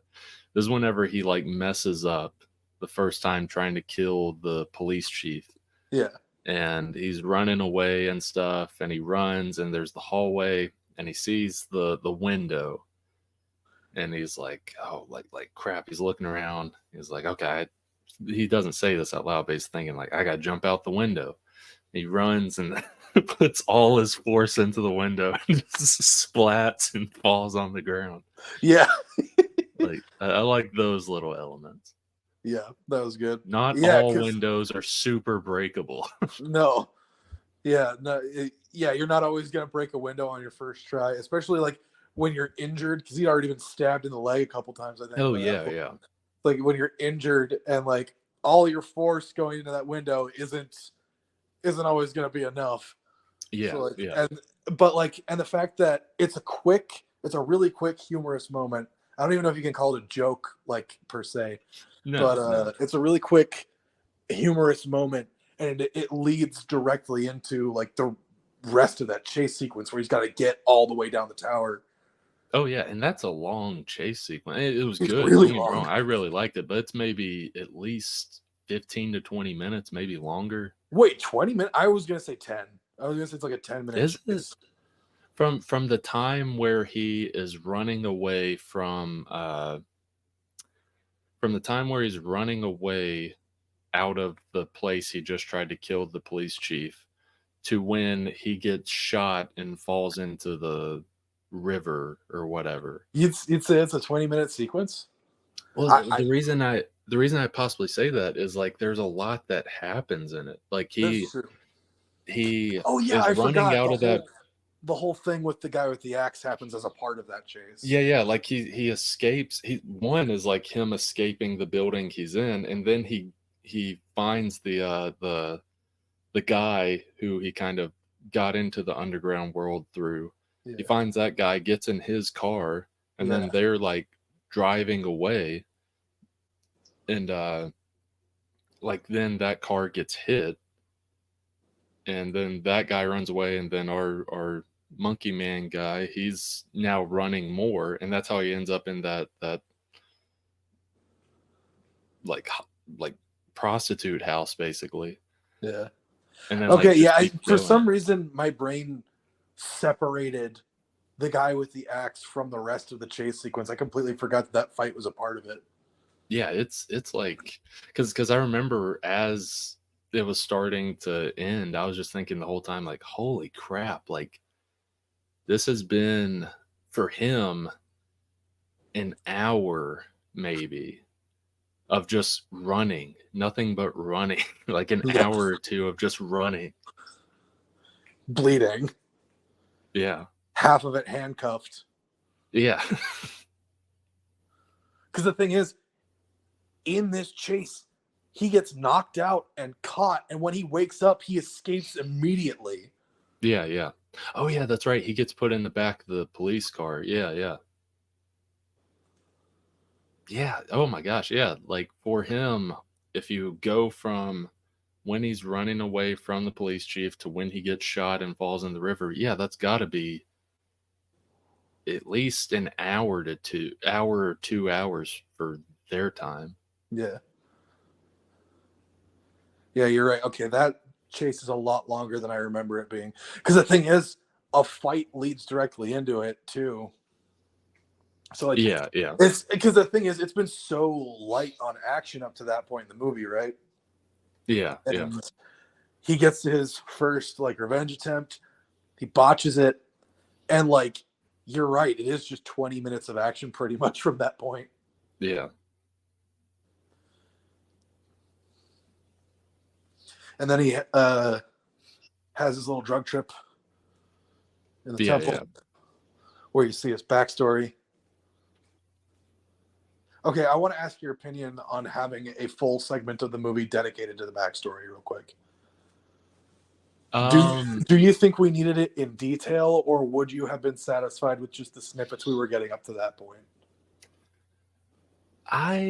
Because we did get enough snippets to where you could piece together that like, okay, his village burned down, and also like because of that you could have just pieced together like how his hands got the way they were, that like something dealing with the fire, and how we didn't died. Yeah, we didn't know till like it showed the full scene that was him trying to put out his mother who was on fire, which okay, for the most part, I'll say no, keep the full scene in, but I think you could edit it down some. Mm. You don't have to show it from start to finish.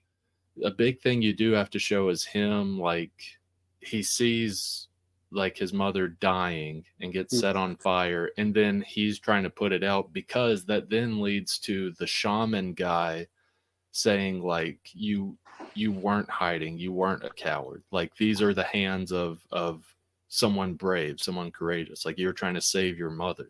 Yeah.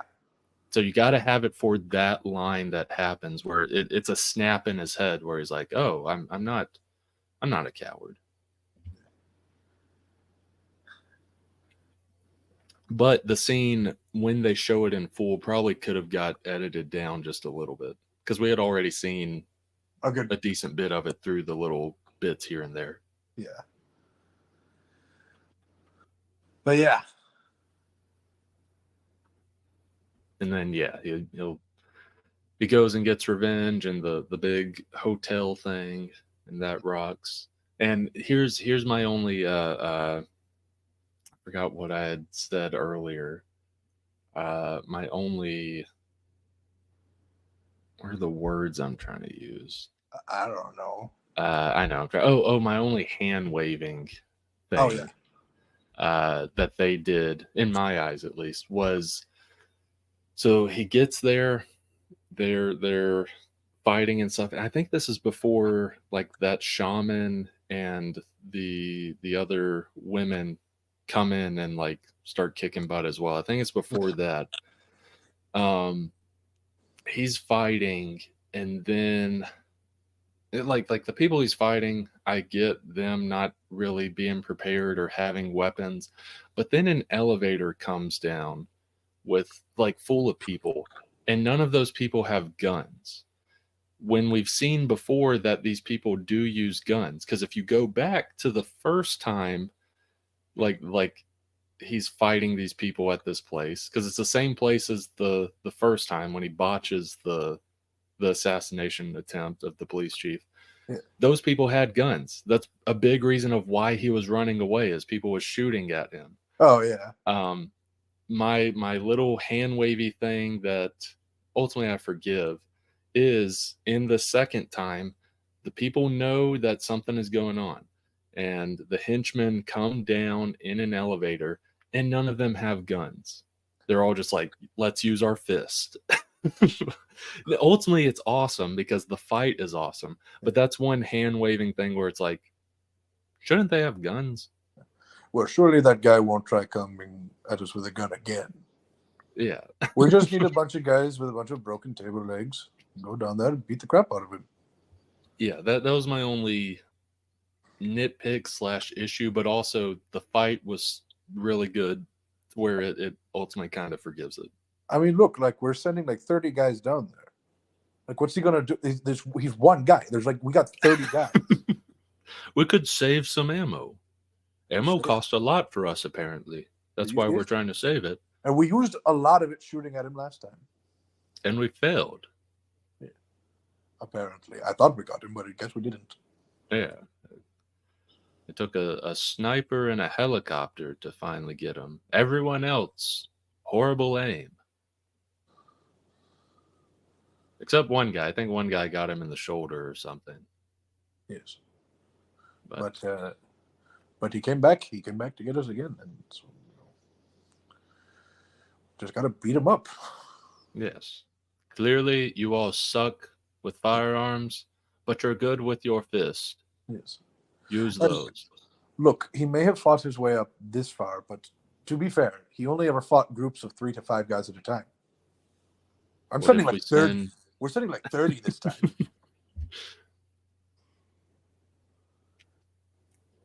Surely he can't beat them. Anywhere between 6 and 10 times more than any of the other guys he's fought. Yes. Ah, crap. We're looking at security footage. There's more of them? I did not think this through. I was not expecting a monastery full of transgender nuns to come and help him. Like, that was not on my bingo card. Oh, and they don't have guns either. Man, we really should have just brought down the guns. We should have just sprung for the extra ammo. Yes. Now that I think about it, well, hindsight's 2020. Up, and now he's up here. Oh, well, As I'm playing in my little kiddie pool. thankfully I have nails in my sandals, Yes. so I can. Haha! I got him once. Uh-oh. Oh, crap. Oh crap! I forgot he could grab me when I'm this close. I forgot he's been fueled by rage and revenge this whole entire time. Since he was basically like 6 years old. He's taken on dozens of guys so far. That my one little stab would just instantly stop him.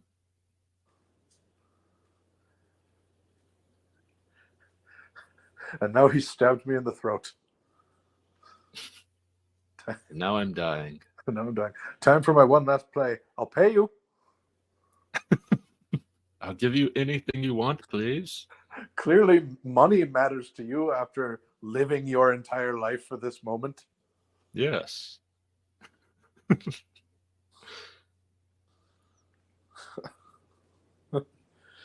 Whoa, that nail's coming down to my face real fast. Oh boy.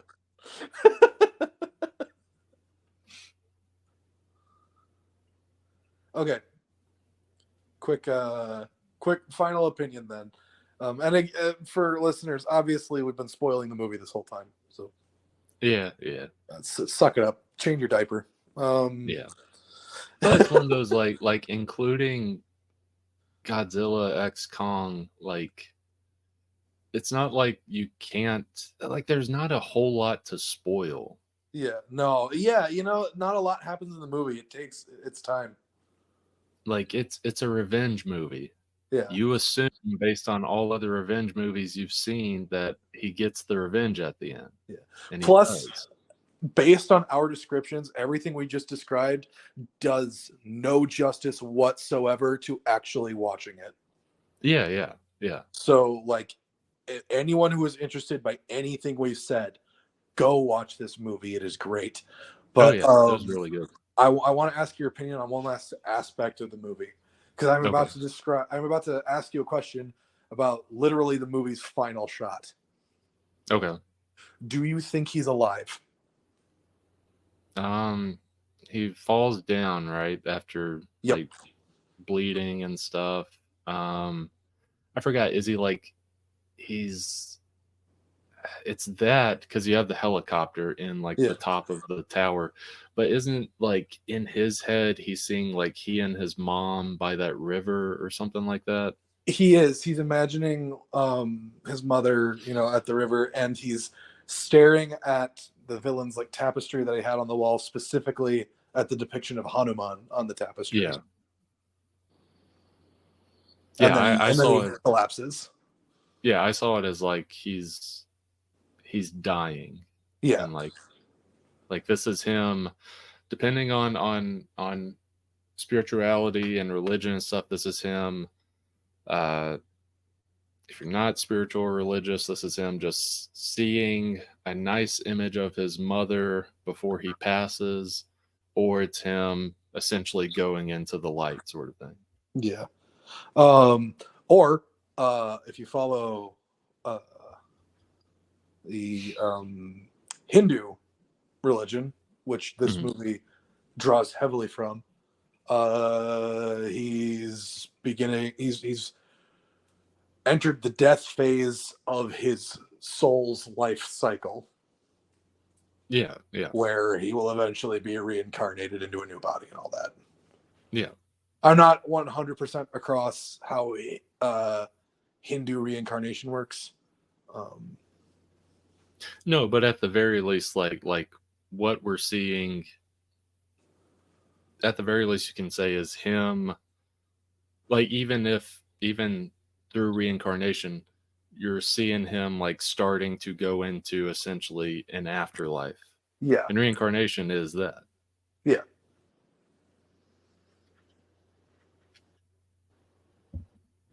So yeah, Monkey Man equals good.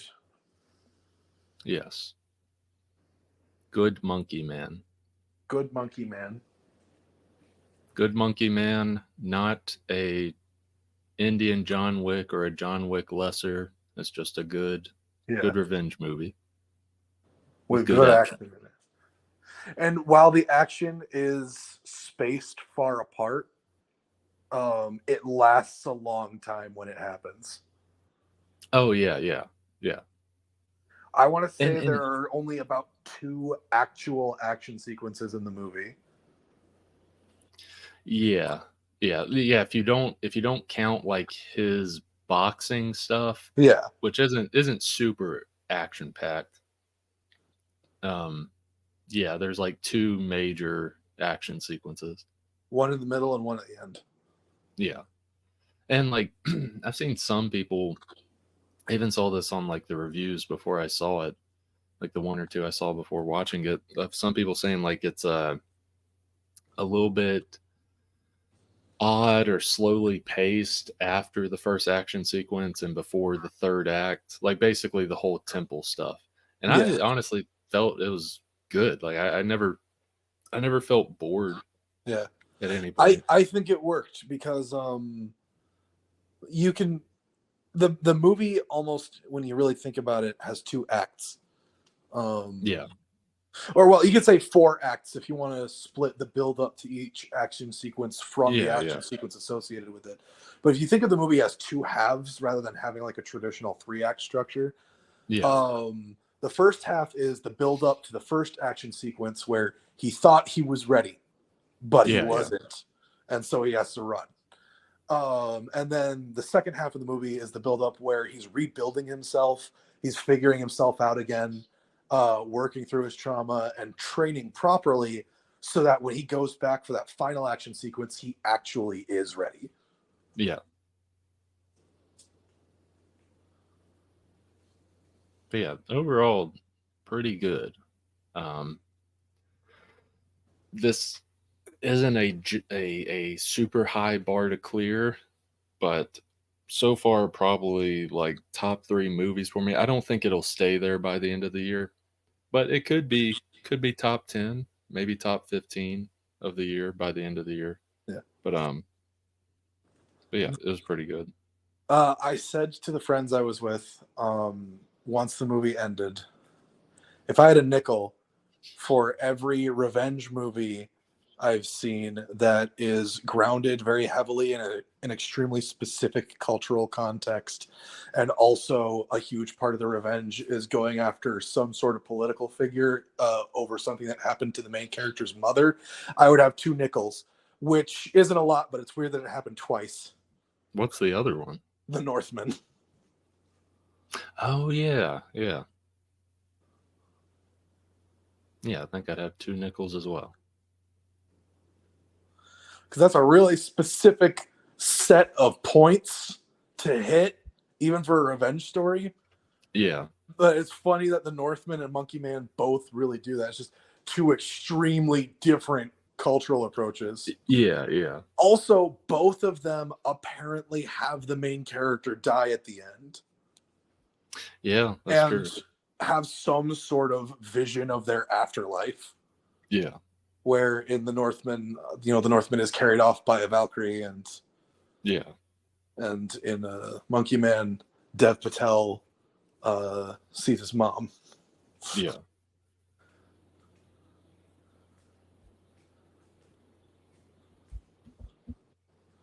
But yeah, nice. Yeah, eventually I'll see Civil War eventually. I'm waiting for my brother to come down and we'll watch that. But yeah, not really much till Kingdom of the Planet of the Apes. Yeah, I was gonna say I'm probably skipping Civil War in the theater. I might watch it once it's out on streaming or on DVD or something. But Kingdom of the Planet of the Apes is my next theater one, probably. Yeah. And then after that, I think probably maybe nothing until Deadpool and Wolverine. Yeah, that's what's crazy is summertime is usually the big blockbuster time, but I don't know what big stuff is coming out in June and July. Oh, wait, you know what? The Crow. Is that coming out in the summer?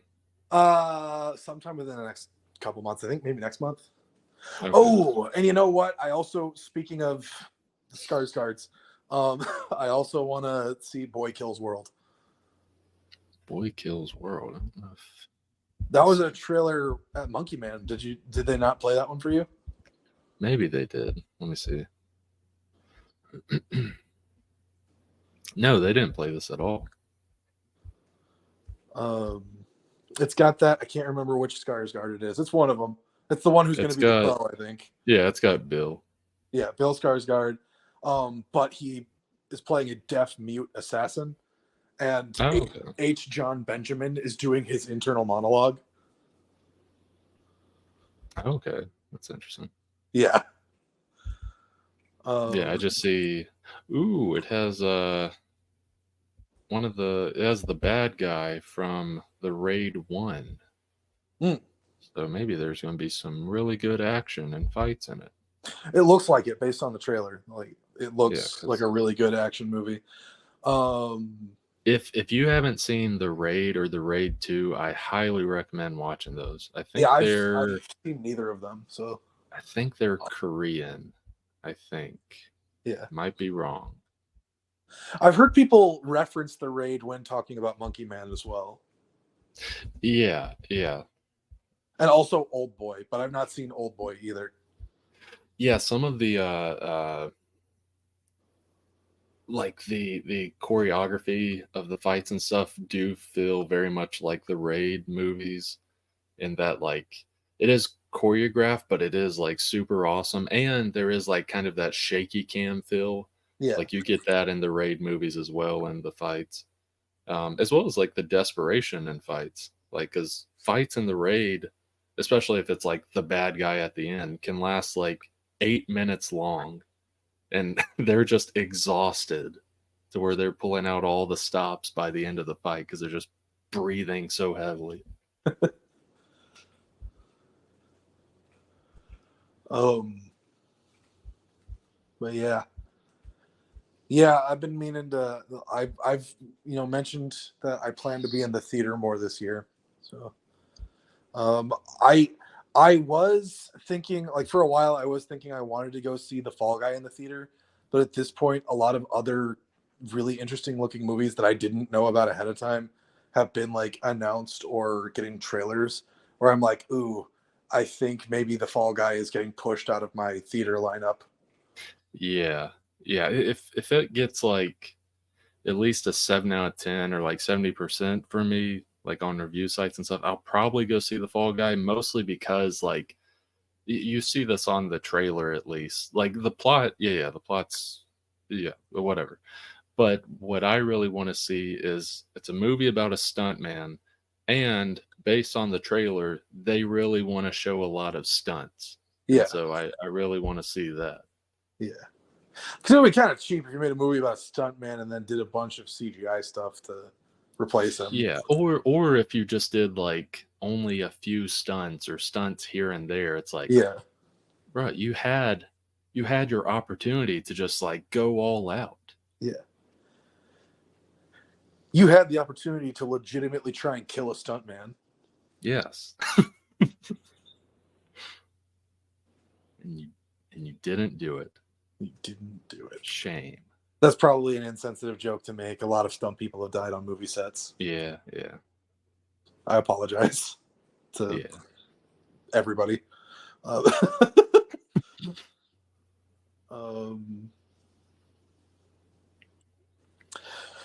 yeah. But you're right. Yeah, like, go all out on stunts if you're gonna make a movie about a stunt guy. Oh yeah, because this is also like an excuse to do that, because right now stunts, like, aside, I'll say this, big stunts nowadays in Hollywood movies, not just talking about CGI, forget about CGI, let's say real stunts, it regulates to mostly fights, which are awesome, but it's mostly just fights in terms of stunt work. And then whatever anytime Tom Cruise wants to try to kill himself. Yeah, anytime Tom Cruise wants to try to kill himself, you let him do that. My next suicide attempt has a $400 million budget.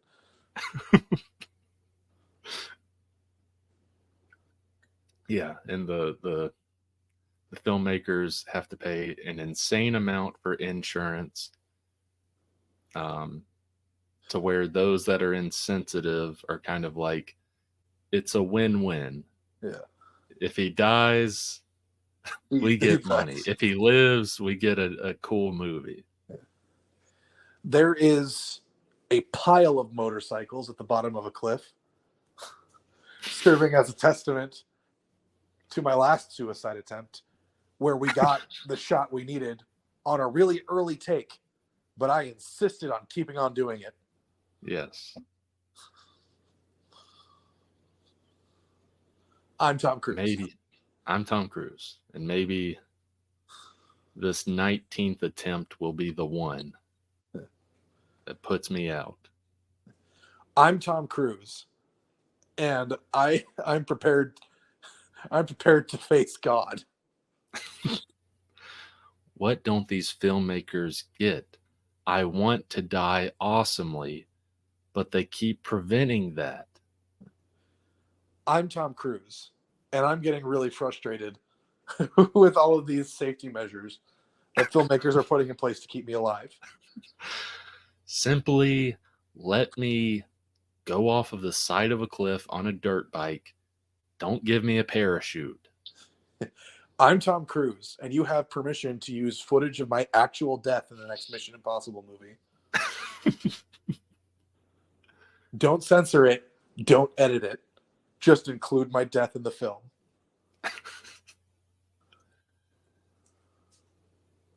Simply let me just hang on to this AC-130 so that I can eventually let go. Please. I'm Tom Cruise, and my next stunt is to tie a fiber cable to a helicopter propeller and shape it into the form of a noose and wrap it around my neck. And then the pilot... It's going to spin. I'm just going to spin around. And hopefully it will break my neck. Yes. I'm Tom Cruise, and I want to die. But I refuse to die unless the world can see it. Oh, I'm trying to think. What was the big stunt? There was a stunt between the AC-130 thing and the dirt bike off the cliff. Oh, it was the Halo jump. Oh, yeah, yeah. That they CGI'd all the storm and stuff around. Yeah. That like... I'm Tom Cruise, and I'm frustrated that they wouldn't let me Halo jump through an actual hurricane. Let me be hit by lightning. Let Zeus end me. I'll either die or get superpowers. Those are the only options for my life now. Give me superpowers or let me die awesomely. I'm Tom Cruise.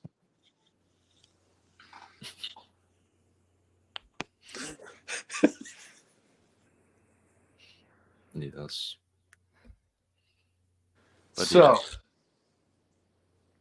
was there anything else on any of the movies we talked about so far? That was all that I had on those two movies. All right. Go see both Monkey movies. By the time you're listening to this, maybe another Monkey movie will be out. No, another Monkey movie will be out. It won't be. It's well, there likely will be. There will likely be those I forget the studio that makes them, but the movies that like try to trick grandmas into get like the what is it? The Asylum? Transmorphers and stuff like that.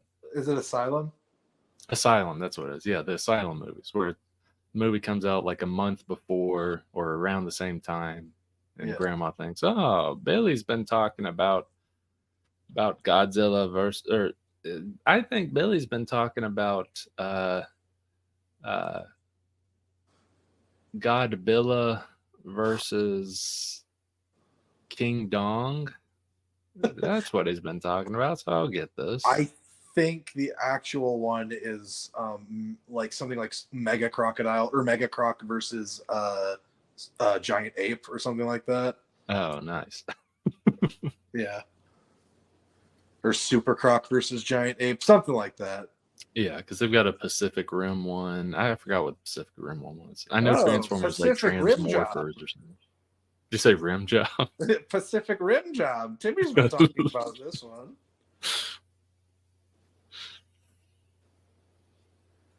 I'll just watch it to make sure it's appropriate for him. And then she watches like, oh my goodness. This is what Timmy's been wanting to watch. Goodness, Timmy. I haven't done that since the 70s. Who knew this movie is just Pacific Islanders giving rim jobs?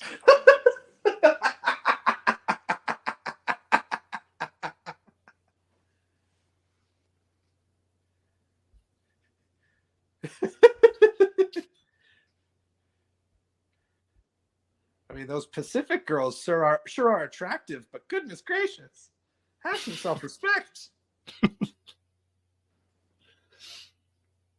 But yeah, it is April 15th, the time we're recording. The year of our Lord 2024. Yes.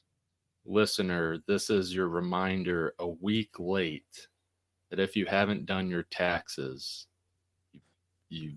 you're late. I think you can still do it. I think you can try to get an extension. You might get fined. I don't know. But do your taxes. You haven't done your taxes yet. You're late.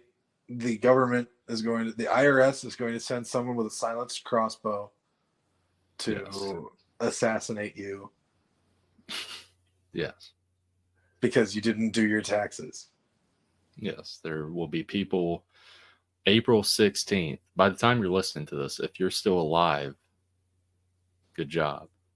But April 16th, if you haven't done your taxes, SWAT teams will burst like even if you're on a 1-story house, they'll rappel down a couple feet into your window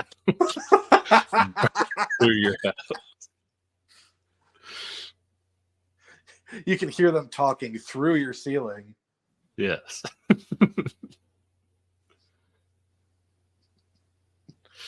And one of the guys is like, why are we rappelling down? Like this seems like a waste of time. It's like, cool, Johnson, shut up. This is cool. Shut. I'm gonna bust through this window. It's right above their kitchen sink. Like, you're gonna bust your tailbone on the faucet. Shut up, Johnson. It's gonna be cool. My butt. My butt. I think I broke my butt. I told you, Dale. I told you. Shut up, John. John goes into the front door while Dale's still laying on the ground. They didn't even lock their door. We could have just walked in the whole time. Who doesn't lock their doors?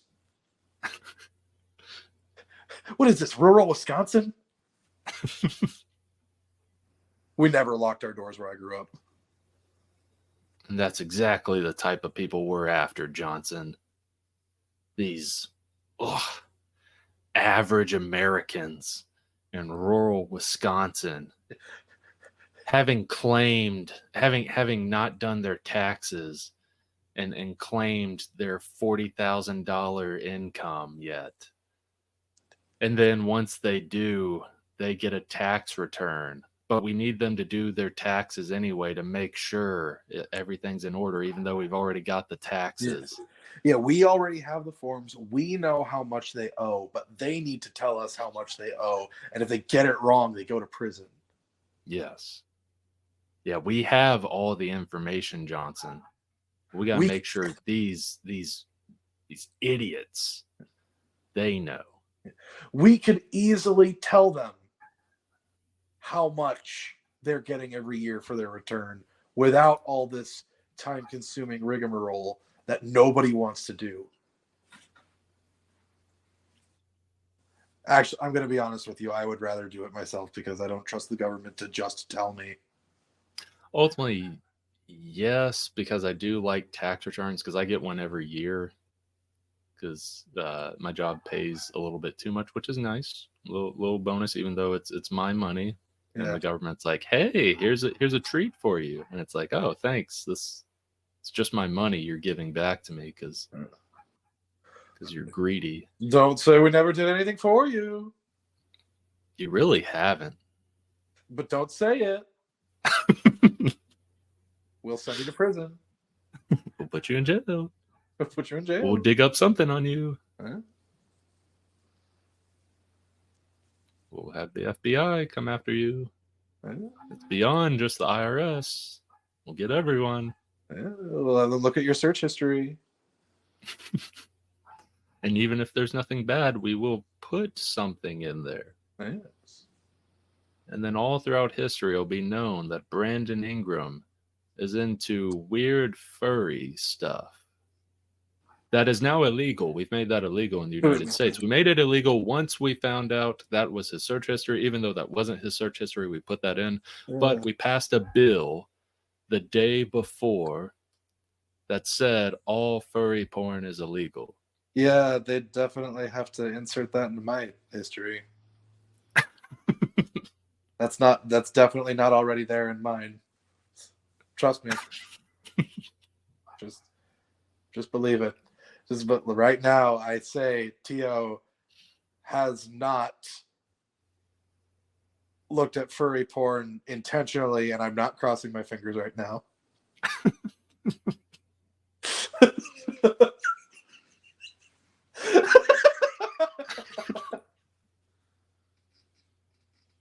Yeah, but the taxes stuff, I don't know. Me and my dad, neither one of us really drink, but we were watching TV and we almost had like one of those talks that you would, like people down in beers or whatever, where it's like, there's a simpler way to do this. You're just talking about that. You know what really grinds my gears?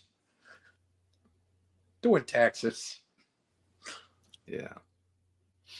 The thing is, if I didn't have Dismay Comics as a small business, which is also frustrating because income-wise, in terms of filing the taxes for that business, made a little over $3,000 income-wise. Yeah. But because of that, like if let's say I didn't have Dismay Comics, it was my regular tax stuff that I used to do back in like 2018 and stuff. That took me an hour, 2 hours max. With Dismay Comics, because I made less than $4,000 on income, that is not hardly any of my income. Because I made a little bit of income, I now have to spend hours on hours making sure I have all receipts and checking off all the stuff for any deductible stuff for it.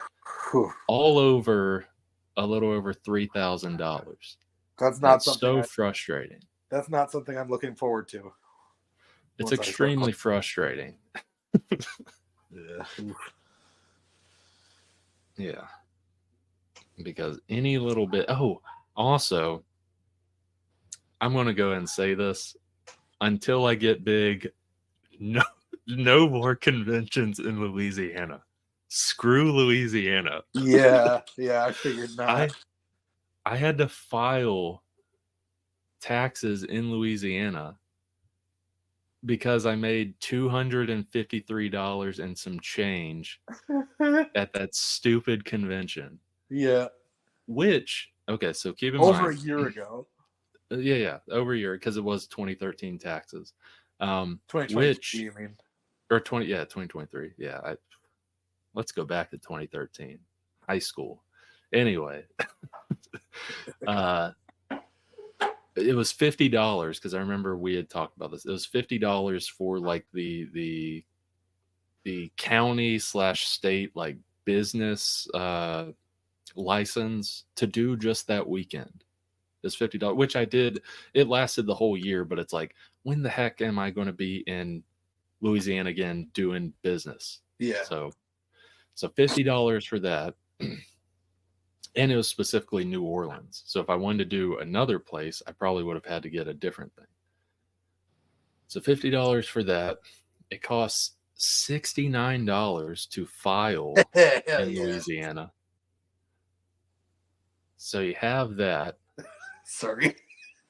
No, what'd you say? I didn't hear. I said hell yeah, because you said $69. Oh yeah, yeah.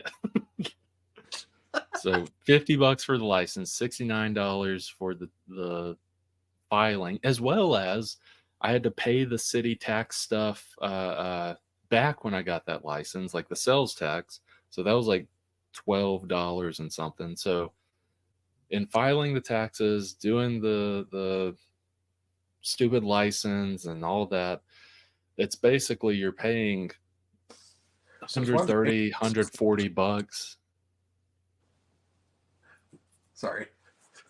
No, I didn't hear you. What'd you say? Since when do you need a license to be stupid?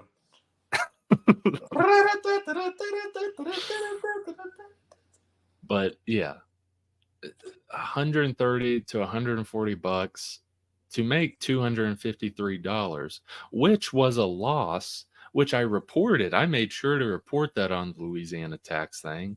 I lost Because it says like, okay, so how much money did you make in our state so that we can tax it and make sure we get our stuff? negative $400. It's based on your net profit.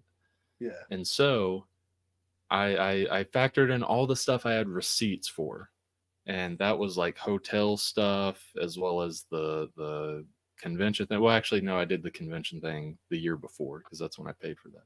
But it was a bunch of stuff to where it's like, okay, yes, I made negative like $300 or whatever, or 500, to where it's like, yeah, try to tax that.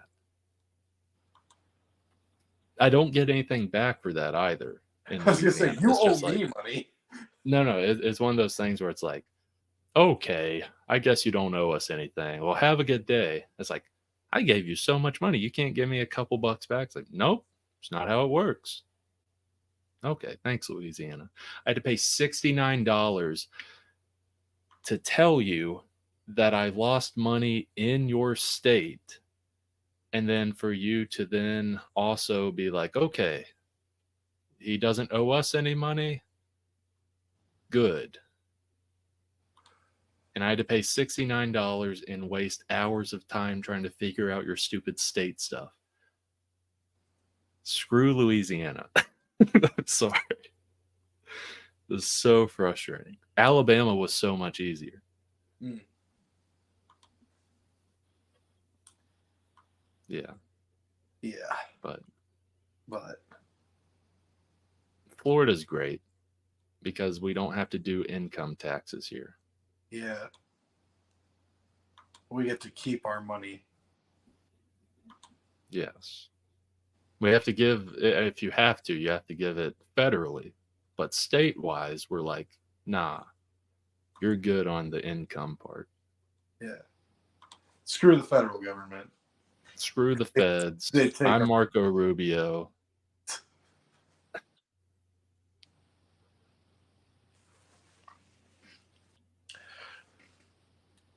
But speaking of Louisiana. Yes. Do you know who's from Louisiana? I know a lot of people from Louisiana. No, I'm not asking if you know anybody personally from Louisiana.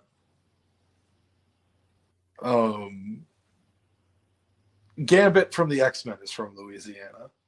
Oh, that's true. And earlier today, I watched the first episode of X-Men 97. Flawless segue.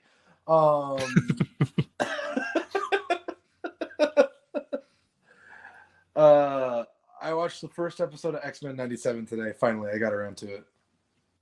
Nice. Oh, also, I finished season 2 of Invincible earlier this week. I still gotta watch it. It's good. It's good. Get around to it. Do it, Brandon. Come on, you're disappointing me. I will. Okay. But yeah, I watched the first episode of X-Men 97. It's good. Nice. So far, we're like one episode deep. It's good. Yes. It's like gorgeously animated. Yeah. That's the episode you have the awesome Cyclops landing, right? Yeah, it is. Yeah.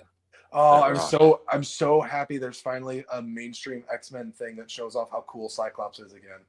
Yeah, yeah. After 20 years of him getting cucked in the movies.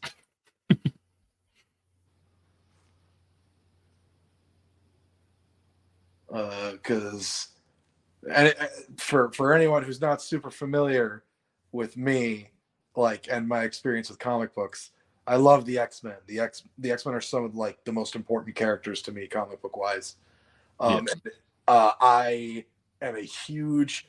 You might you might not always know this because I'm pretty basic, and Wolverine is one of my favorite superheroes altogether. But I am a huge fan of Cyclops, though, as like a comic book character, especially starting like circa 2004. Yeah. Because that's where he really started his journey to being the more interesting Cyclops of the 21st century. Because for, pretty much his entire existence, starting in the 60s, he was boring leader Cyclops. He made a few interesting, like, flawed character decisions towards like the 80s and 90s, but then like leveled back out by the early 2000s. But for starting in 2004, they started doing some real interesting stuff with Cyclops' character, to the point that by the 2010s, he was basically the new Magneto. Okay. For a while. And then post Marvel now, I'm not super like up to date on how Cyclops' character has been going. But like 2004 to 2012, that like 8-year stretch of time, that's my favorite Cyclops. Yeah. So yeah, so I'm happy to see an X-Men property actually like respect Cyclops as a character again, because I feel like the last thing that did that was X-Men Evolution. Oh yeah.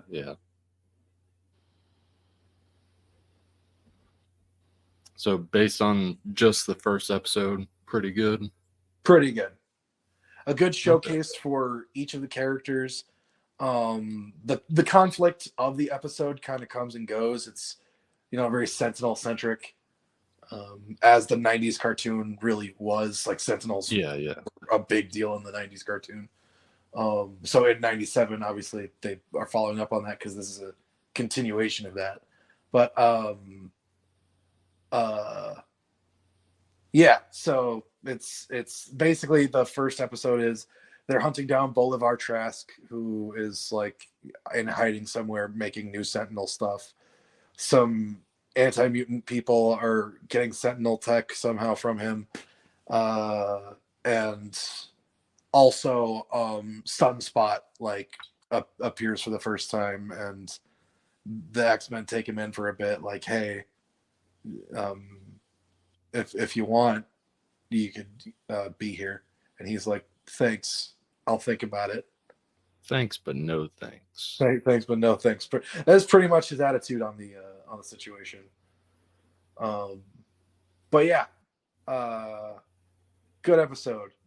I genuinely don't know why people were complaining about Rogue. She's super cute in the show. What was the complaint? Oh, like, she's not caked up. Oh, okay. But that was literally one frame. From the old show. She's as flat-assed as Taylor Swift in most other shots. Yeah. From that 90s cartoon. I'd say she's got more booty in this cartoon than she did in the 90s one. Just based on like the average shot of her. And I was going to say, it's probably influenced by that one frame becoming a meme. It's like, well, the average person sees her as caked up. We got to add a little bit more butt. Yeah, but like the main like still frame that had been circulating is one where she's kind of hunched over getting ready for like a fight. So like her butt is like, compressed against her body basically, because she's getting ready to jump into the air, right? Yeah. And also she like actually watching the episode that still frame is from, she's a very small figure in that shot. So, like, of course, there's not going to be enough detail to give her butt in that shot. So, people are complaining for nothing. But yeah, so that's basically the entirety of far right-wing discourse on the internet when it comes to entertainment. Yeah. It's woke. It's not sexy enough. Yeah. Get woke, go broke. Unless it's actually successful, then just stop talking about it altogether. Yeah.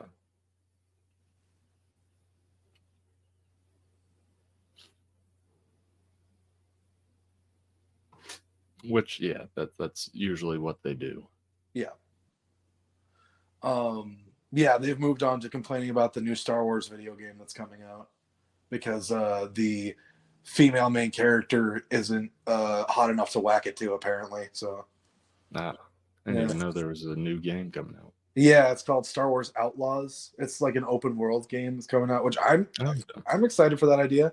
It's more about like the criminal underworld of Star Wars, which I think is, at least in like the more mainstream Star Wars content, is a little underexplored. Yeah. So I'm excited to see a video game about that. But yeah, like the main character, she's a girl, and people are complaining that like, oh, why don't they make female characters attractive anymore? Firstly, I think she's kind of cute. Also, she's decked out in like Star Wars style clothes and like hairstyle stuff. And I'm sorry if it's taken until now for everybody else to realize that Star Wars on average is ass ugly. Yeah. I'm looking at an image of her and the droid that's with her. Yeah, she looks fine. Yeah. I see no complaint. Yeah, and she's like modeled on the actress that like does her like motion capture, and I think her voice probably as well. People are like, they made her uglier than her actress, and it's like, it's an in-game cutscene. Like, that's not going to look as good as pre-rendered animation. Yeah. It's always going to look uncanny and weird when it's in-game rendered. So yeah, her clothes look fine as well. It gives me like some Dr. Aphra Han Solo vibes. Yeah, pretty much. Like what they're going for, basically. Yeah. So yeah, she's fine. The character's fine. I'm sorry, not every character can be pyramid boobs Lara Croft from the PlayStation 1. We wanted her in Slave Leia outfit. Put her in Slave Leia outfit. And she can do it because that's you could just say it's battle armor. Yeah. And that's battle armor that women wear, where it's just a bra and panties. Made of metal. She doesn't need it to cover her tummy or the rest of her body. Those are the only important parts of a woman, and that's what needs to be covered. Yeah, exactly. Protect the nips. Protects the soft bits. Yes. That's all that matters. If she gets shot in the leg or whatever, that's fine. As long as we can still reproduce with her. Jeez.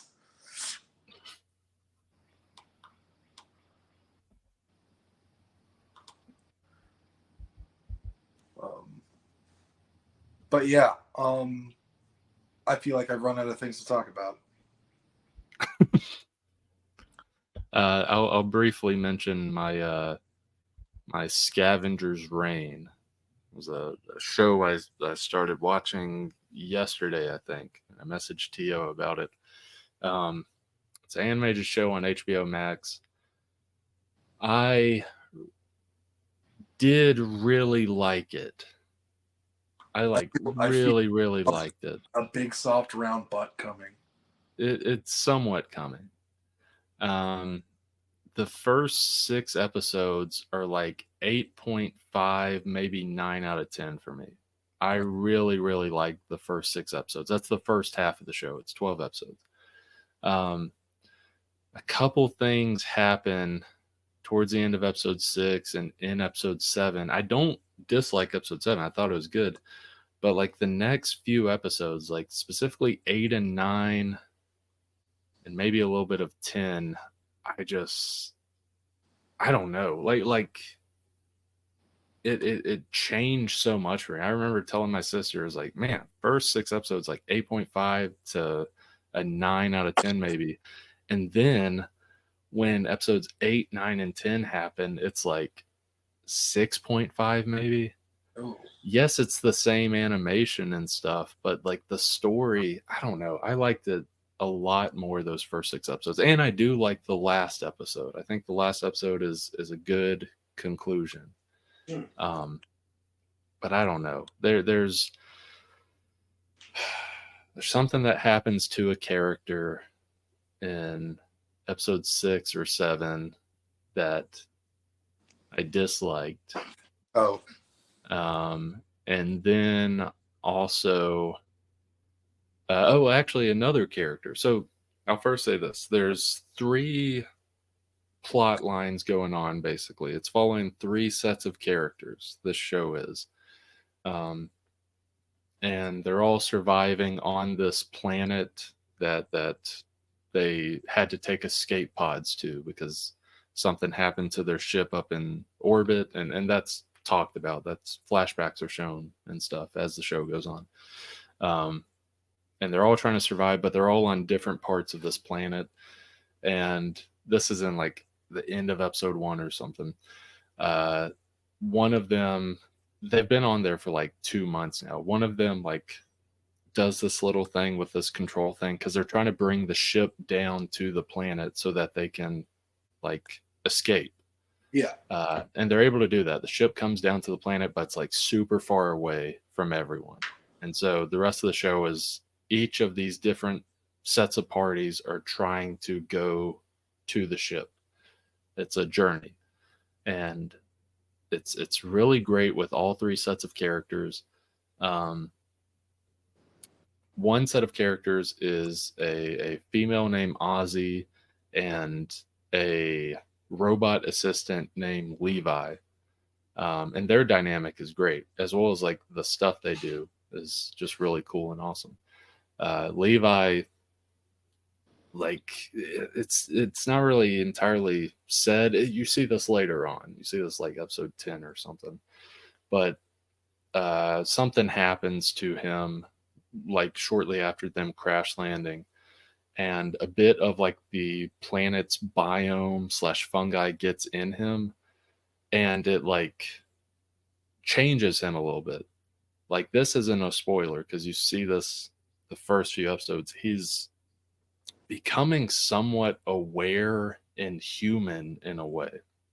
Still robot, but just thinking wise. He's finding outside. It's just really fascinating and cool. I've seen it done in other properties before where it's robot becoming, knowing its existence and stuff, but this is just done very well. So you have those 2 characters, that set of characters. Then you have another character who you find this out early on. He's kind of the reason that this whole crash landing thing happened. He messed up on the ship. Yeah. He's like one of the maintenance guys.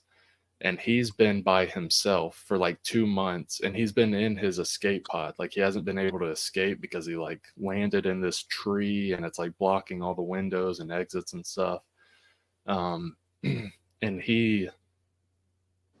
there's a lot of stuff with it. I won't get into it too much, but his stuff is very interesting. I really like his stuff. And then the other set of characters, their stuff is interesting. It's not as interesting, but it is interesting.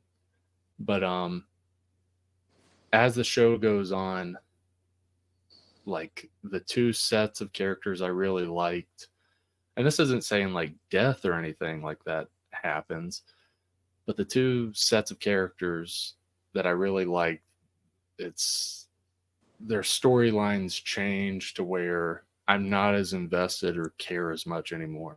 Okay. To where it's then like, oh, okay, so now I really only have this one set of characters, the 2 characters that I like their stories, but the other 2 sets of characters were so much more interesting. So I guess I just follow along their story. and their story also gets like meh. I don't know. I would ultimately recommend it, but like it's not a hard recommendation. It would have been a hard recommendation if they just continued from episode 6, because that was so good up until then. And part of this is like, this isn't much of a spoiler, but like eventually a distress beacon is sent out, and these like scavengers essentially come down to try to rescue, kind of, and they get roped into the plot and stuff. I don't care about any of them at all, and they become a plot line essentially, and it's like, come on. Like, you knocked out one of these really good plot lines for us to just follow these stupid scavengers that I don't care anything about. Even the young teenage one that you're clearly trying to give us, like, make us feel for, which I get it, but like, yeah, I didn't care anything about them. So first 6 episodes, 8.5 to 9 out of 10. By the end of it, because of, in my opinion, rough parts in the last half, it's maybe a 7 out of 10.